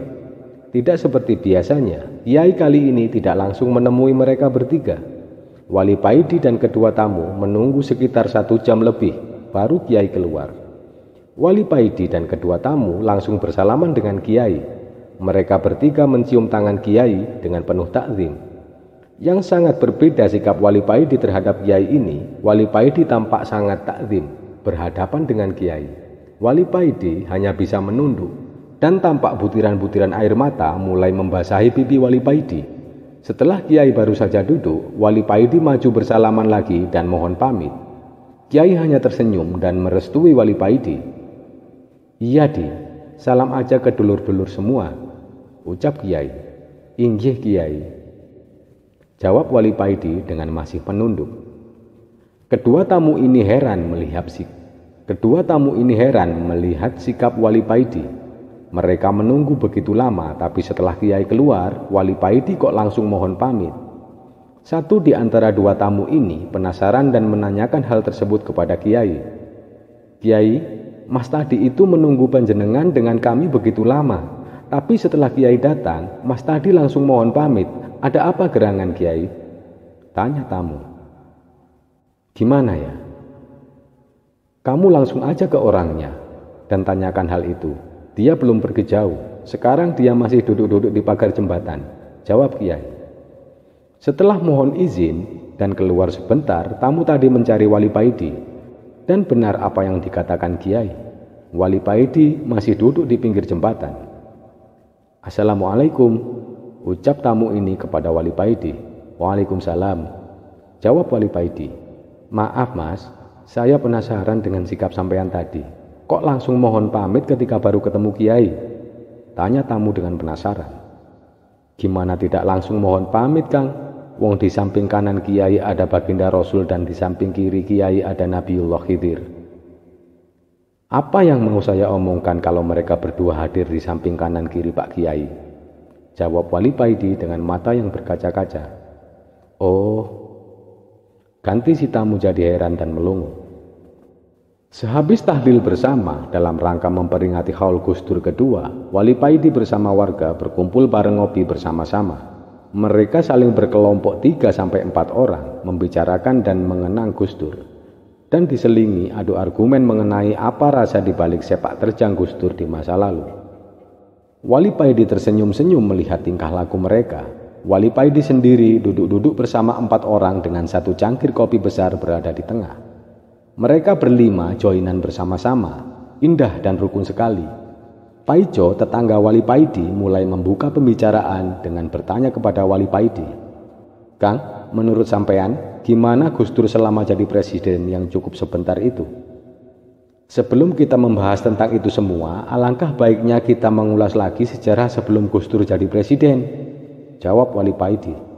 "Wah, sip Kang, gimana ceritanya?" kata teman-teman yang lain. "Dulu ada seorang kiai di daerah Blitar namanya Kiai Rohimi. Beliau ini ahli istikharah. Banyak sekali kiai yang sowan kepada Kiai Rohimi ini guna menanyakan apa makna isyarat yang diterima. Dan Kiai Rohimi ini bisa menafsiri isyarah-isyarah yang ditanyakan kepadanya. Dan semuanya tidak pernah meleset, hampir 100% mendekati kebenaran. Kehidupan sehari-hari beliau adalah sebagai petani desa yang sangat sederhana. Tiap pagi beliau diantar cucunya pergi ke sawah dengan naik sepeda ontel. Biasanya para tamu yang mau sowan kepadanya menunggunya di depan dalam, menunggu beliau pulang. Dan di dalam rumah di dalam rumah yang berdinding kayu jati itulah Kiai Rohimi menerima para tamunya. Di dalam rumah Kiai Rohimi ada sebuah kamar khusus yang disediakan untuk Gus Dur kalau berkunjung ke situ. Gus Dur sebelum jadi presiden telah banyak menerima isyarah-isyarah dan menanyakan kepada Kiai Rohimi apa makna isyarah-isyarah yang diterima. Jelas Wali Paidi. Kang, Kiai Rohimi ini tingkatannya lebih tinggi daripada Gus Dur ya? Sampai Gus Dur sendiri minta tolong untuk menafsiri isyarah yang beliau terima? Ucap Paijo kepada Wali Paidi. Ya tidak mesti begitu. Kamu tahu Pak Ridwan tetangga kita yang jadi dosen di salah satu universitas terkenal itu? Tanya Wali Paidi. Iya saya tahu Kang, jawab Paijo. Ketika ban mobilnya bocor, apa Pak Ridwan menambali ban mobilnya sendiri? Tanya Wali Paidi. Tidak Kang, Pak Ridwan jelas nggak bisa. Ban itu akan ditambalkan ke tukang tambal ban, jawab Paijo. Dengan seperti itu, apa tingkatan tukang tambal ban itu lebih tinggi daripada tingkatan Pak Ridwan yang dosen itu? Tanya Wali Paidi sekali lagi. Ya tentu tidak Kang, jawab Paijo mulai mengerti. Begitulah apa yang terjadi di antara Gus Dur dan Kiai Rohimi. Ini tidak bisa jadi acuan siapa yang lebih tinggi tingkatannya. Jelas Wali Paidi. Wali Paidi menyedot rokok Cisamsu dan menyeruput kopi sedikit lalu melanjutkan ceritanya. Sampean akan jadi orang nomor 1 di Indonesia, tapi hanya sebentar, ucap Kiai Rohimi kepada Gus Dur, menafsiri isyarah yang diterima Gus Dur. Ucap Kiai Rohimi kepada Gus Dur, menafsiri isyarah yang diterima Gus Dur. Berapa lama Kiai? Tanya Gus Dur. Tidak sampai 3 tahun Gus, jawab Kiai Rohimi. Tugas yang sangat berat, ucap Gus Dur tanpa memperdulikan lamanya jabatannya. Ini memang tugas yang sangat berat Gus, dan sampean akan diturunkan oleh rakyat sampean sendiri, kata Kiai Rohimi. Kalau ini memang tugas, biarpun sebentar tidak apa-apa, yang penting bermanfaat, ucap Gus Dur. Gus Dur menerima dengan lapang dada isyarah yang diterimanya dari Kiai Rohimi. Beliau tidak peduli, walaupun dalam kepemimpinannya kelak, beliau direcoki dan akhirnya diturunkan dengan tidak terhormat. Gus Dur berprinsip, biarlah orang memusuhinya, asal Allah menyayanginya. Biarlah orang menghinanya asal Allah ridho kepadanya. Beberapa bulan kemudian ganti para kiai sepuh yang mendapatkan isyarah-isyarah dari Allah mengenai Gus Dur. Para kiai tidak mau gegabah dengan menafsiri sendiri isyarah yang diterima oleh mereka. Para kiai sepuh sowan ke Kiai Rohimi menanyakan apa arti isyarah yang mereka terima. Memang nama Kiai Rohimi di kalangan para kiai NU sangatlah dikenal. Karena dalam menafsiri isyarah, Kiai Rohimi ini jagonya. Setelah mendapat arti isyarah dari Kiai Rohimi, para kiai sepuh ini menyampaikannya kepada Gus Dur. Dan Gus Dur dengan penuh takdim menerima mereka dan mengucapkan terima kasih karena memperhatikannya selama ini. Walaupun Gus Dur sendiri sudah tahu kalau dirinya akan jadi presiden, bahkan Gus Dur sudah tahu masa kepemimpinannya yang cuma sebentar itu sebelum para kiai ini mengetahuinya. Pertemuan ini dicium oleh wartawan dan ramailah berita pertemuan di kala itu. Dan para kiai sepuh ini dijuluki oleh wartawan sebagai poros langit, disesuaikan dengan kelompok yang mengusung Gus Dur jadi presiden, yaitu Poros Tengah. Dan kebetulan pemimpin kelompok kiai sepuh ini adalah Kiai Fakih Langitan. Jadi paslah sebutan bagi mereka, yaitu Poros Langit. Dan kita semua tahu Gus Dur secara mengejutkan benar-benar jadi presiden. Walaupun Gus Dur dan para kiai sepuh sama sekali tidak terkejut dengan hal itu, karena para kiai sepuh dan Gus Dur sudah mengetahuinya. Awal pemerintahan Gus Dur baik-baik saja. Hubungan Gus Dur dengan Bu Mega tampak mesra. Mereka bergantian mengadakan sarapan pagi bersama. kadang di istana presiden, kadang di istana wakil presiden. Tapi lama-kelamaan para koruptor dan penggila jabatan mulai khawatir dengan ketegasan Gus Dur dalam memberantas koruptor. Mereka mulai tidak bebas berkorupsi. Mereka mulai mendanai para mahasiswa untuk mendemo Gus Dur, mengangkat isu-isu yang memojokkan Gus Dur. Mereka para koruptor menunggu momen yang tepat untuk menjatuhkan Gus Dur. Gus Dur memang terkenal dengan gaya ngomongnya yang blak-blakan.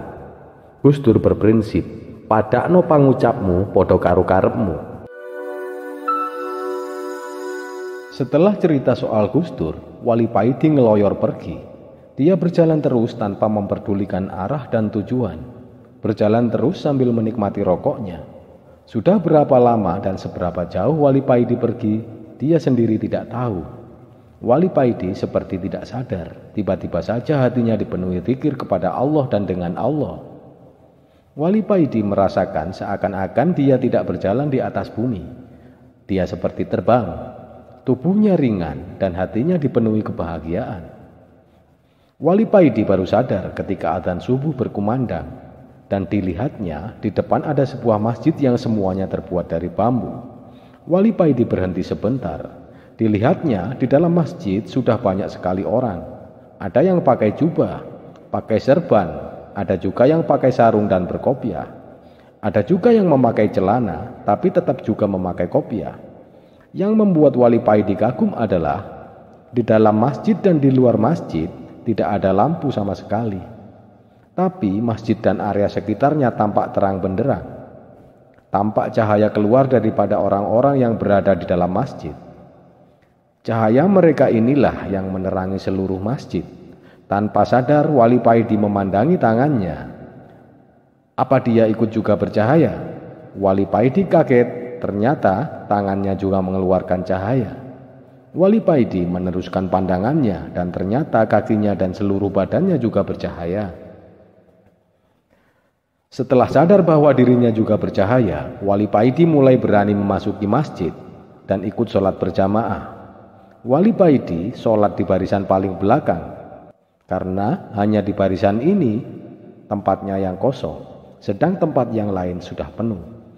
Wali Paidi melihat di sela-sela tubuh para jamaah yang bercahaya, seorang imam yang cahayanya sangat terang.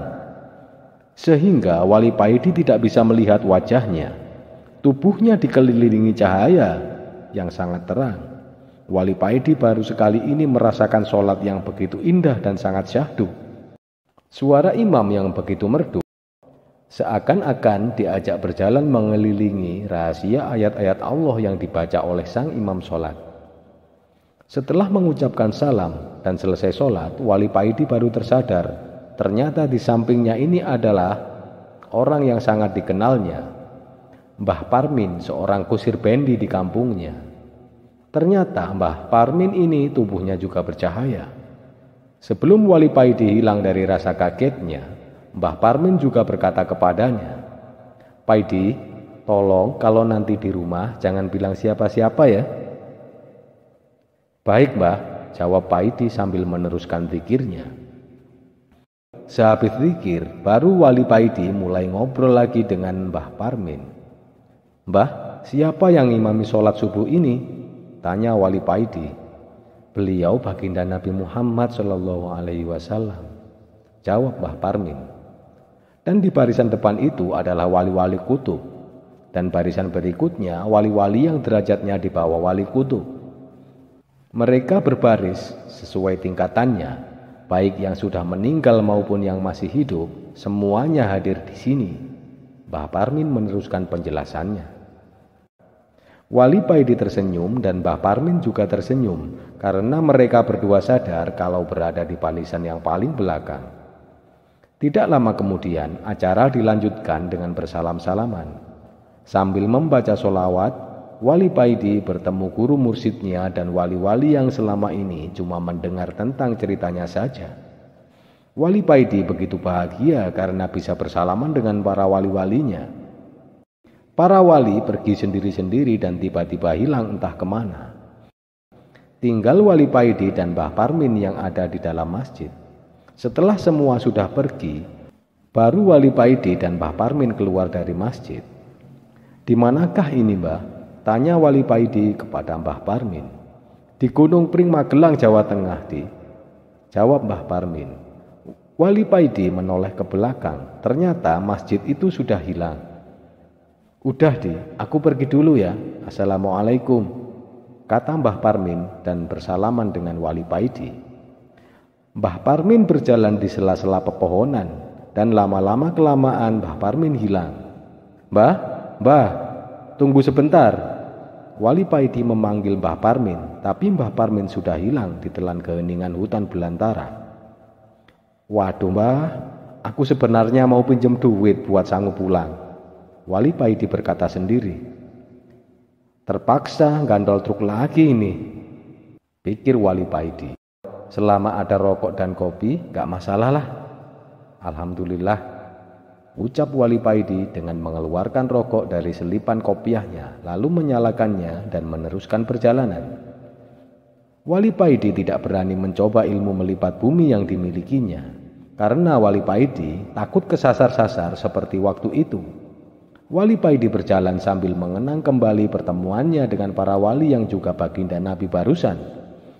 Walau Paidi tidak dapat begitu jelas melihat wajah Rasulullah karena sangat terangnya nur cahaya yang terpancar dari tubuh Rasulullah, Wali Paidi masih ingat perkataan Rasulullah ketika acara bersalam-salaman tadi, bahwa bala dan azab Allah akan turun.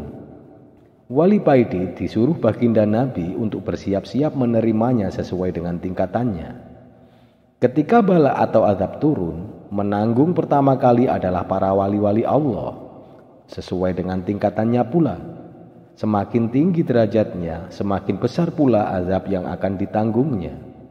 Para wali ini melakukan hal tersebut supaya ketika azab itu sampai kepada umat manusia lainnya, tinggal sedikit dan ringan. Masya Allah, betapa besar rasa cinta mereka kepada kita semua.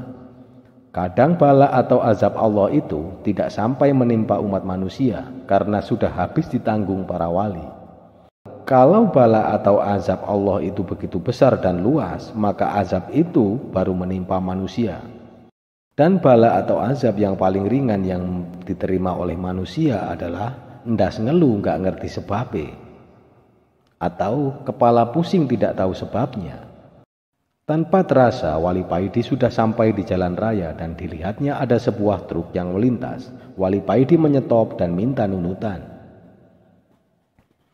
Setelah dari pertemuan di Gunung Pring Magelang, Jawa Tengah, Wali Paidi jatuh sakit karena perjalanan yang ditempuh Wali Paidi tidak semestinya. Wali Paidi pindah dari truk satu ke truk lainnya, kadang kehujanan, kadang kepanasan, dan tubuh Wali Paidi tidak kuat menerima semua ini dan jatuh sakit. Wali Paidi terbaring tak berdaya di pembaringan. Badannya panas, matanya terlihat semakin cekung karena kurang tidur. Tapi senyumnya masih tetap sama, cerah dan menyenangkan seperti orang yang tidak sakit. Para tetangga satu persatu menjenguk Wali Paidi, ada yang membawa buah-buahan dan ada yang memberi uang. Sebagian para tetangga berinisiatif mengantarkan Wali Paidi untuk berobat di rumah sakit terdekat, tapi Wali Paidi yang menolaknya. Terima kasih, biarlah 2 atau 3 hari akan sembuh sendiri kok," jawab Wali Paidi. Para tetangga sangat sayang kepada Wali Paidi, bukan karena Wali Paidi ini wali, karena para tetangga tidak tahu kalau Paidi ini seorang wali. Dan bukan juga karena Wali Paidi ini orang kaya, tapi karena Wali Paidi ini orang yang dermawan, suka menolong dan sopan terhadap yang tua dan sayang terhadap yang muda. Ketika memasuki hari ketiga, tubuh Wali Paidi demam tinggi. Sehabis sholat Isya yang dilakukan dengan berbaring, tubuh Wali Paidi tidak kuat menahan dan Wali Paidi tidak sadar atau pingsan. Dia baru sadar ketika merasakan ada orang yang menyekat tubuhnya dengan handuk dingin. Orang ini sangat ganteng dan bersih, seorang pemuda yang sangat tampan. "Siapa Anda?" tanya Wali Paidi. "Saya adalah amalan solawat yang biasa sampean baca. Saya akan menjaga sampean sampai sampean sembuh," ucap pemuda ini. Wali Paidi kaget juga mendengar penuturan pemuda ini. "Apakah aku sudah mati?" tanya Wali Paidi. Dengan tersenyum pemuda ini menjawab, "Belum." Wali Paidi tertegun dan terdiam. Tidak lama kemudian ada yang mengetuk pintu kamar Wali Paidi. "Assalamualaikum," ucap tamu. "Waalaikumsalam," jawab Wali Paidi dan pemuda ini berbarengan. Pemuda ini membungkukkan badannya dan berbisik kepada Wali Paidi, "Kang, tamu yang datang ini adalah malaikat," bisik pemuda. "Apakah malaikat Israel?" tanya Wali Paidi. Bukan, tapi malaikat rahmat," jawab pemuda. "Kalau begitu, bukakan pintu kamarnya, Mat." "Enggak apa-apa kan kalau kamu aku panggil Somad?" ujar Wali Paidi. "Iya, enggak apa-apa, Kang," jawab Somad dengan membuka pintu kamar. Tampaknya yang masuk seorang pemuda yang juga tampan dengan membawa baskom. "Siapakah Anda?" tanya Wali Paidi. "Saya malaikat rahmat," jawabnya. "Kopikah yang kau bawa di baskom itu?" tanya Wali Paidi. Kang. Somad tertawa mendengar pertanyaan Wali Paidi. Malaikat rahmat lalu meletakkan baskom di meja sebelah tempat tidur Wali Paidi, lalu menjawab, "Bukan, Kang, tapi air dari telaga Kautsar guna diminum dan buat wudhu." Lalu malaikat yang berwujud pemuda tampan ini pamit, dan sekitar 5 menit kemudian datang tamu lagi. Ternyata baginda Nabi Muhammad yang datang. Kamar Wali Paidi langsung harum semerbak. Wali Paidi berusaha bangkit, tapi Nabi menyuruhnya tetap berbaring. "Ali Firdaus, bergembiralah, karena derajatmu sudah dinaikkan oleh Allah," ucap Nabi kepada Wali Paidi. Nama Wali Paidi ini memang sebenarnya Ali Firdaus, tapi Nabi Khidir memanggilnya dengan sebutan Paidi. Nama yang berasal dari kata faedah. Nabi Khidir berharap Wali Paidi ini menjadi orang yang berfaedah. Karena sebaik-baik manusia adalah orang yang bermanfaat buat sesamanya, dan itu akhirnya terbukti. Wali Paidi mendengar perkataan Nabi ini hanya bisa menangis. Tidak bisa berkata-kata, dia hanya bisa menangis dan menangis lagi. Setelah Nabi keluar, datanglah Nabi Khidir. Beliau Nabi Khidir banyak menurunkan ilmu-ilmu hikmah yang luar biasa kepada Wali Paidi. Walaupun pertemuan Wali Paidi dengan Nabi Khidir ini begitu singkat, tapi ilmu yang didapat Wali Paidi sama dengan ilmu orang yang belajar selama 100 tahun. Berikutnya datang silih berganti wali-wali yang dikenal Wali Paidi. Dan menjelang subuh datanglah Mas Kiai Mursyid, guru dari Wali Paidi.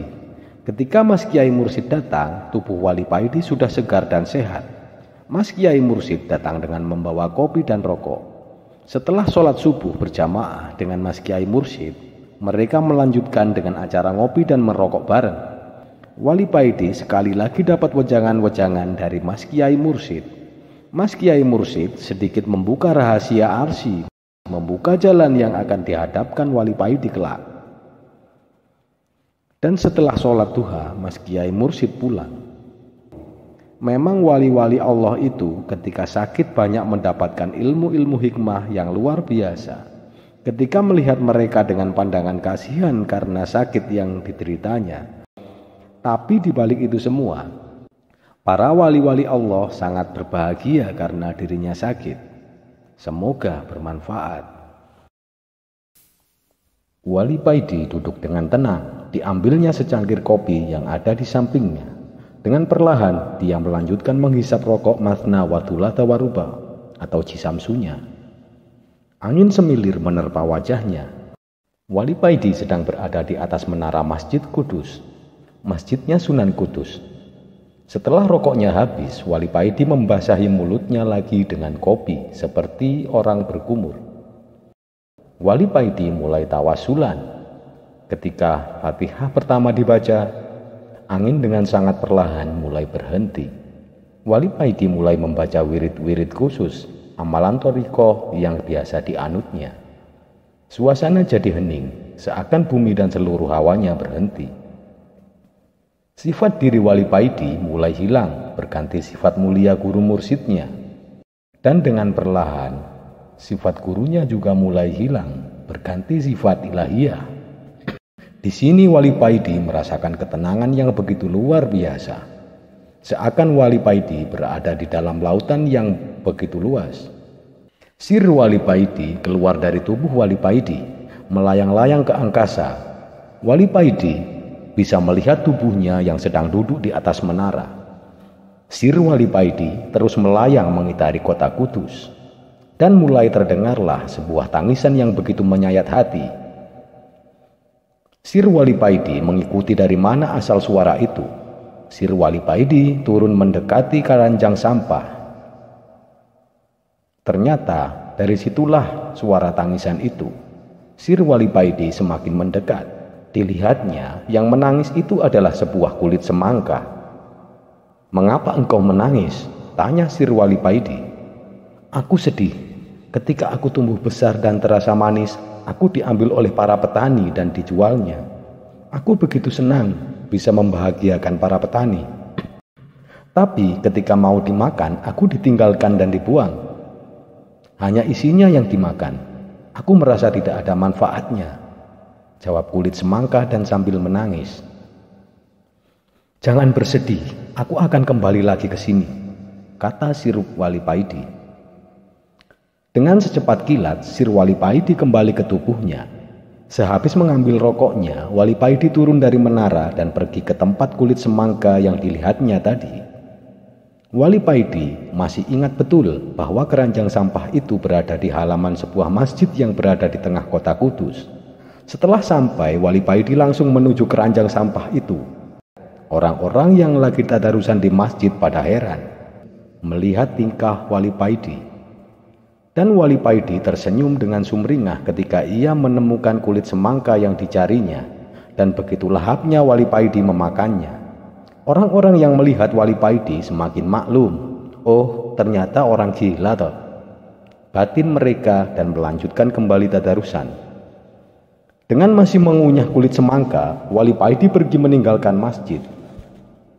Mungkin beginilah yang dialami oleh Imam Al-Ghazali, yang pada waktu itu terkenal dengan tirakatnya dengan doyan memakan kulit semangka yang dicarinya di keranjang-keranjang sampah. Batin Wali Paidi. Semoga bermanfaat, dan hati-hatilah kalau kalian melihat orang yang terlihat gila, yang suka makan dari sisa-sisa makanan di keranjang sampah, apalagi yang dimakan adalah kulit semangka. Malam ini, hati Wali Paidi sedang galau entah kenapa. Mengapa tiba-tiba saja perasaan galau menghinggapi Wali Paidi, dan kepalanya tiba-tiba pusing. Pasti ini ada yang ngerasani. Pasti ada yang gosipin aku. Wali Paidi menselonjorkan kakinya, lalu menyandarkan tubuhnya di tiang langgar miliknya. Ketika Wali Paidi mau beranjak dari duduknya, datanglah seorang tamu yang langsung nyelonong masuk dan mendekati Wali Paidi. Ketika si tamu sudah dekat dengan Wali Paidi, tiba-tiba saja si tamu dengan semangat meludahi Wali Paidi.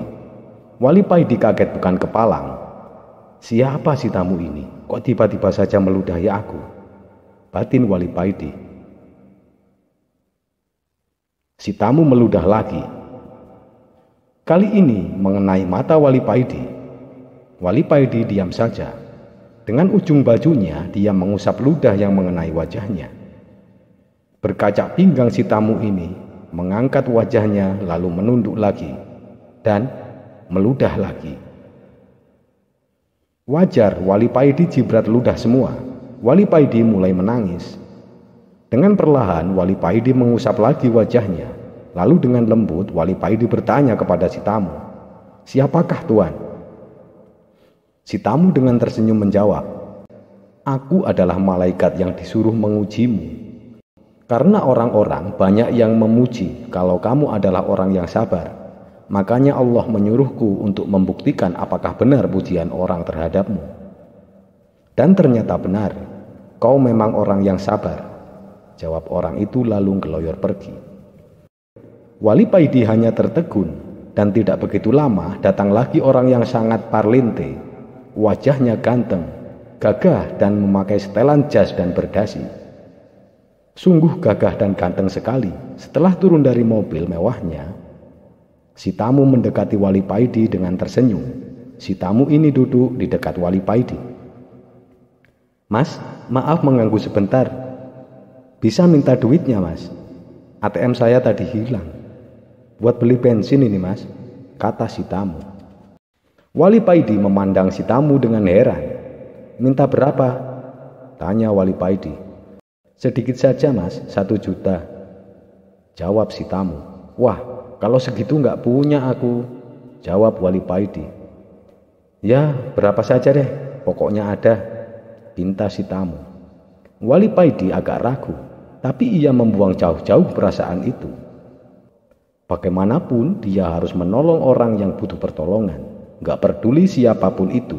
Wali Paidi menurunkan kopiahnya dan mengambil uang dari selipan kopiahnya. Tanpa dihitung dia menyerahkan semuanya. Dengan tersenyum sumringah si tamu menerima uang pemberian Wali Paidi. "Terima kasih, ternyata benar pujian orang-orang terhadapmu. Kamu adalah orang yang dermawan," kata si tamu. "Siapakah Tuan?" jawab Wali Paidi. "Aku adalah malaikat yang disuruh mengujimu," jawab si tamu lalu ngeloyor pergi seperti tamu yang pertama. Wali Paidi menunduk. Dia sadar sekarang mengapa hatinya jadi galau dan kepalanya jadi pusing. Ternyata banyak orang yang ngerasani dengan memuji-muji dirinya. Dan dia tahu bahwa Allah lah yang pantas dipuji. Allah lah yang maha penyabar. Allah lah yang maha dermawan. Allah cemburu dan mengutus malaikat mengujiku karena banyak yang memuji aku sebagai orang yang sabar dan orang yang dermawan. Assalamualaikum. Wali Paidi tersadar dari tafakurnya setelah mendengar suara orang yang mengucapkan salam kepadanya. "Waalaikumsalam," jawab Wali Paidi. Berdiri di depan Wali Paidi wanita yang sangat cantik, memakai celana ketat dengan atasan baju longgar lengan panjang putih, dan memakai kerudung ala kadarnya. Tampak rambutnya yang berkilau kemerahan. "Kenalkan, nama saya Mulan Jamilah," ucap wanita ini dengan genit sambil menyodorkan tangannya. Wali Paidi terdiam dan berbatin. Wali Paidi terdiam dan membatin. Ujian apa lagi ini? Dipuji apa lagi diriku ini? Sehabis sholat maghrib, Wali Paidi langsung menuju jalan Soekarno-Hatta. Sehabis melewati jembatan, Wali Paidi belok ke kiri. Setelah berjalan kira-kira 1 kilo, Wali Paidi melihat Habib yang dicarinya. Wali Paidi melihat Habib tersebut memasuki sebuah toko distro. Wali Paidi mengarahkan sepedanya ke kanan. Tertampang tulisan di depan toko, "Morgil Outlet." Wali Paidi celingak-celinguk di depan toko mencari Habib yang lari ke situ. "Mungkin aku salah lihat, kok nggak ada di sini," batin Wali Paidi. Tak lama kemudian keluar pemuda jangkung dengan perawakan agak kurus menghampiri Wali Paidi. "Kang, katanya mondok, kok keluyuran sampai ke sini?" kata pemuda. Wah, kok sakti toh? Kok bisa di sini, Mas?" kata Wali Paidi kaget-kaget. Ternyata Wali Paidi mengenal pemuda jangkung ini. Dialah Mas Sakti yang oleh Wali Paidi sudah dianggap sebagai kakak tuanya. Walau umur Mas Sakti ini di bawah umur Wali Paidi. Setelah saling mengolok-olok, Mas Sakti mengajak masuk ke dalam toko. "Ayo ngopi di atas aja, Kang," ajak Mas Sakti dengan menaiki tangga menuju ke atas toko. Wali Paidi dan Mas Sakti melanjutkan obrolannya sambil ngopi. Kadang mereka tertawa lepas. Wali Paidi menselonjorkan kakinya dan merebahkan tubuhnya. Di depannya duduk Mas Sakti sambil membaca koran bekas. "Baca apa, Mas?" tanya Wali Paidi. "Ini baca Ahmad Dhani di demo," jawab Mas Sakti. "Soal apa, Mas?" tanya Wali Paidi lagi. "Ini Ahmad Dhani pas konser menginjak lafaz Allah. Kan logo dewa itu ada rangkaian lafaz Allah. Sedang lantai panggungnya ada gambar besar logo dewa yang ada lafaz Allah tersebut," jawab Mas Sakti. "Menurut sampeyan gimana, Mas?" tanya Wali Paidi. Mas Sakti terdiam agak lama. Setelah menaruh korannya dan menyeruput kopinya, Mas Sakti menyalakan rokok miliknya kemudian berkata, "Menurut syariat, Dhani ini salah. Tetapi hakikatnya kita semua ini berdiri di atas lafaz Allah," jawab Mas Sakti. Maksud dan contoh jelasnya gimana? Tanya Wali Paidi. Mas Sakti berdiri memanggil temannya yang ada di bawah. Tolong ambil kacamata di bawah, terus bawa ke sini ya, kata Mas Sakti. Tidak lama kemudian datang teman Mas Sakti dengan membawa kacamata dan menyerahkan kepada Mas Sakti. Kamu pakai kacamata ini ya, ucap Mas Sakti sambil menyerahkan kacamatanya. Wali Paidi duduk dan memakai kacamata yang diberikan Mas Sakti. Ya Allah, Allahu Akbar, jerit Wali Paidi. Dalam pandangan Wali Paidi, seluruh dinding toko dan lantainya terangkai lafaz Allah. Wali Paidi mengarahkan pandangannya ke bawah. Lantai yang didudukinya yang terangkai banyak lafaz Allah yang banyak sekali. Wali Paidi agak ketakutan melihat ini semua, dan Wali Paidi juga melihat nafas yang keluar dari hidung Mas Sakti membentuk lafaz Allah. Dalam pandangan Wali Paidi, seluruh permukaan bumi ini ada rangkaian lafaz Allah. Wali Paidi dengan berlinang air mata menyerahkan kembali kacamata kepada Mas Sakti. Mas Sakti menerimanya dengan tersenyum. Kemudian dia berkata, andai hijab hati kita ini dibuka oleh Allah, maka seluruh benda dan seluruh permukaan bumi terangkai lafaz Allah. Betapa tidak punya malunya kita kalau kita berbuat maksiat di atas rangkaian lafaz Allah, mungkar kepadanya, sedangkan kita berada di atas buminya. Wali Paidi semakin terseduh-seduh dan tidak bisa dicegah lagi. Wali Paidi menangis dengan kerasnya. Wali Paidi terdiam di atas distro. Mas Sakti dengan tersenyum-senyum memperhatikan Wali Paidi di depannya. Hening yang sangat lama menghinggapi mereka. Tidur aja dulu Kang di sini, ucap Mas Sakti. Nanti saja, belum ngantuk Mas, jawab Wali Paidi. Tapi tidak lama kemudian Wali Paidi merasakan kantuk yang sangat berat dan tidak dapat dicegah. Wali Paidi pun akhirnya tertidur. Dalam tidurnya Wali Paidi bermimpi seakan-akan tidak bermimpi, karena dalam mimpinya Wali Paidi seakan-akan duduk di depan Mas Sakti, sama persis seperti dalam keadaan terjaga. Tiba-tiba ada suara bler bler bler di depan toko. Wali Paidi berdiri dan berjalan ke jendela. Wali Paidi melihat kakak Mas Sakti dengan menaiki Harley, dengan memakai jaket dan celana hitam. Kakak Mas Sakti ini turun dari mogenya. Wali Paidi tersenyum ketika melihat kakak Mas Sakti ini mencopot helmnya. Potongan rambutnya itu keren habis ya. Samping kanan dan kiri dicukur habis. Tengah-tengah sampai belakang dibiarkan panjang. Wali Paidi dalam mimpinya cuma terdiam. Dia melihat Mas Sakti turun menyambut kakaknya. Tidak lama kemudian mereka berdua naik ke atas toko. Wali Paidi maju dan mencium tangan kakak Mas Sakti. Ini toh Wali Paidi, ucap kakak Mas Sakti. Injih Mas, niki larene, jawab Mas Sakti. Setelah ngopi dan merokok sebentar, terdengar suara lagi, bler bler. Rupanya ada Harley datang lagi. Itu Kang Yik Terongan udah datang. Ayo berangkat. Ayo kamu ikut juga, kata kakak Mas Sakti kepada Wali Paidi. Wali Paidi berboncengan dengan Yik Terongan, sedang Mas Sakti berboncengan dengan kakaknya.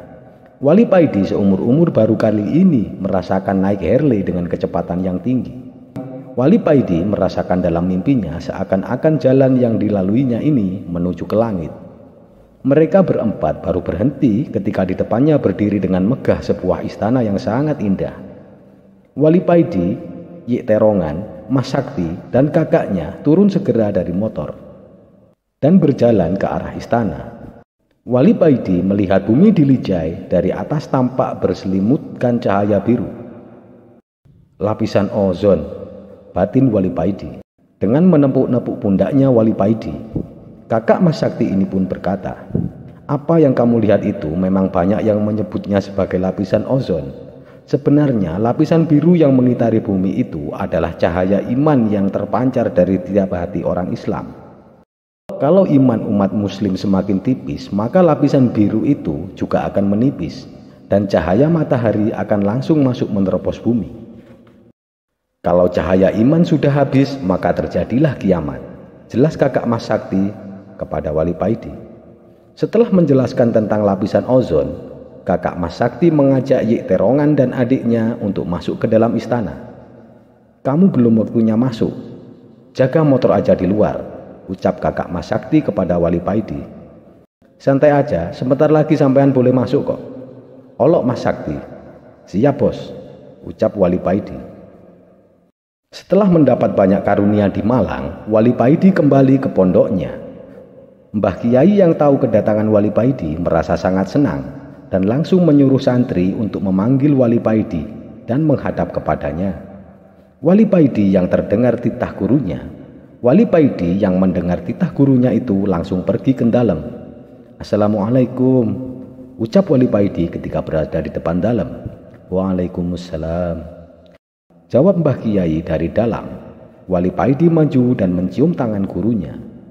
Tangan yang lembut dan wangi. "Ayo duduk." Mbah Kiai mempersilahkan Wali Paidi duduk. Setelah duduk, Wali Paidi melihat wajah gurunya ini. Keyakinan Wali Paidi semakin beda dengan keyakinan para murid pada umumnya. Kebanyakan para murid tidak berani menatap wajah gurunya ketika menghadap, karena hal tersebut bagi mereka termasuk tindakan yang kurang sopan. Tapi pendapat Wali Paidi lain. Dia lebih suka melihat wajah gurunya karena baginya melihat wajah orang yang soleh adalah ibadah, dan tentu saja ada barokah di dalamnya. Keyakinan atau kedua pendapat ini sama-sama benar, tinggal niatnya saja yang perlu ditata. Wali Paidi melihat wajah gurunya ini dengan begitu bersinar dan begitu suci bersih, seakan-akan gurunya ini akan bepergian. Teringat ini, Wali Paidi langsung menangis sesungguhkan. Mbah Kiai yang melihat Wali Paidi menangis hanya tersenyum saja. Lalu beliau bilang kepada Wali Paidi, "Apa yang kamu lihat dan yang kamu rasakan itu benar, Di. Waktunya sudah dekat. Aku sebentar lagi akan meninggalkan dunia ini." Wali Paidi tetap menunduk dan terus menangis. Mbah Kiai lalu berkata lagi, "Nak, nanti malam pergilah kamu ke belakang pondok. Setelah mencapai sungai, duduklah di situ. Tunggulah teman Abah. Belajarlah kamu kepadanya.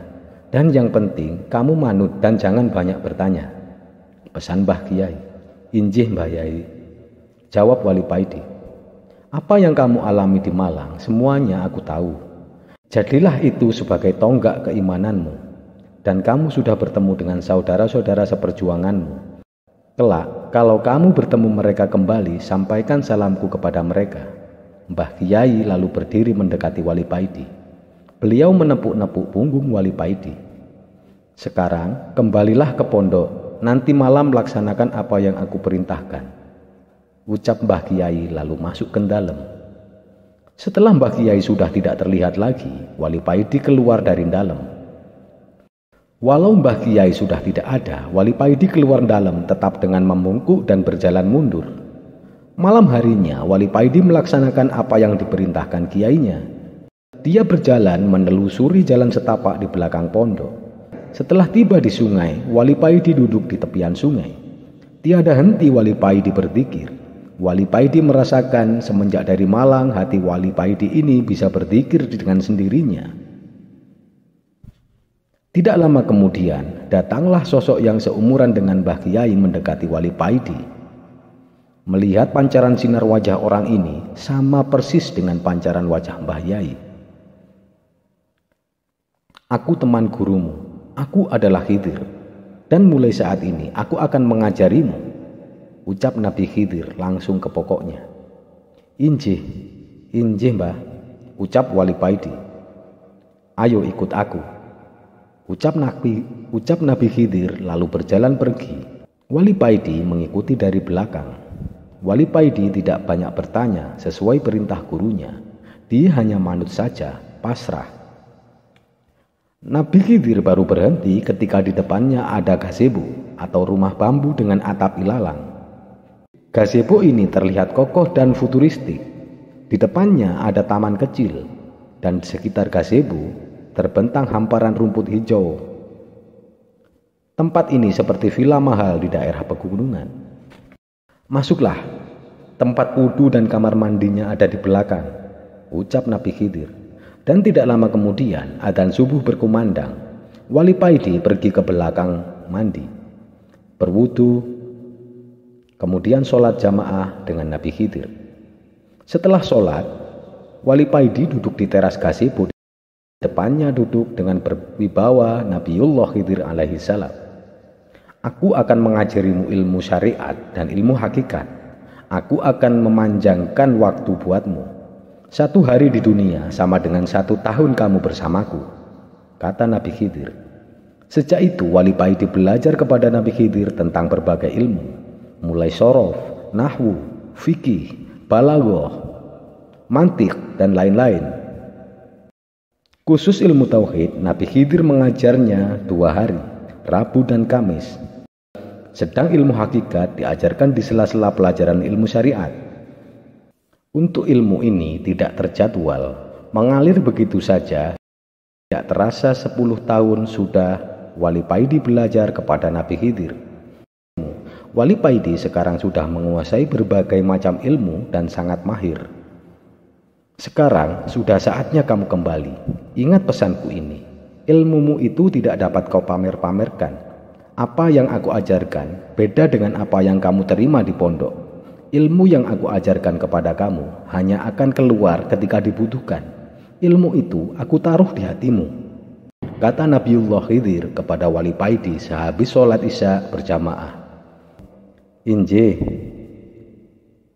ucap Wali Paidi, nanti kamu jangan kaget, karena waktu yang kamu habiskan di sini selama 10 tahun sama dengan 10 hari ketika kamu di pondok, ucap Nabi Khidir. Hari ini juga Nabi Khidir mengantarkan Wali Paidi ke tempat pertama kali mereka bertemu. Setelah menyampaikan pesan-pesan, Nabi Khidir pergi meninggalkan Wali Paidi. Lalu Wali Paidi masuk pondok tempat adzan subuh berkumandang. Sejak saat itu, Wali Paidi seakan mempunyai ilmu laduni. Para santri mengira seperti itu karena Wali Paidi hanya pergi 10 hari, tapi setelah kembali ilmunya menjadi begitu luar biasa. Padahal ilmu yang didapat oleh Wali Paidi diperoleh dengan rajin belajar selama 10 tahun. Menurut versi Nabi Khidir. Tidak lama kemudian Mbah Kiai memang benar-benar pergi meninggalkan dunia ini menghadap Sang Ilahi. Berita tentang kematian Mbah Kiai tidak begitu menggemparkan karena Mbah Kiai bukan kiai terkenal. Prosesi pemakaman biasa saja, hanya para santri dan tetangga sekitarnya. Tetapi ada yang unik ketika prosesi pemakaman dilakukan. Ada puluhan orang yang tidak dikenal berdiri mengitari makam. Ada yang berjubah dan bersorban, ada yang berjas dan berdasi, ada juga yang berpenampilan seperti gelandangan. Setelah prosesi pemakaman selesai, ada sosok yang sangat akrab menghampiri Wali Paidi, sosok Nabiullah Khidir. Mereka yang hadir, yang tidak dikenal orang di sini adalah teman-teman Mbah Kiaimu. Mereka semua ini waliullah. Dan aku bersama mereka telah sepakat menunjuk kamu sebagai ganti dari gurumu, kata Nabi Khidir. Wali Paidi tertegun, tidak bisa berkata-kata.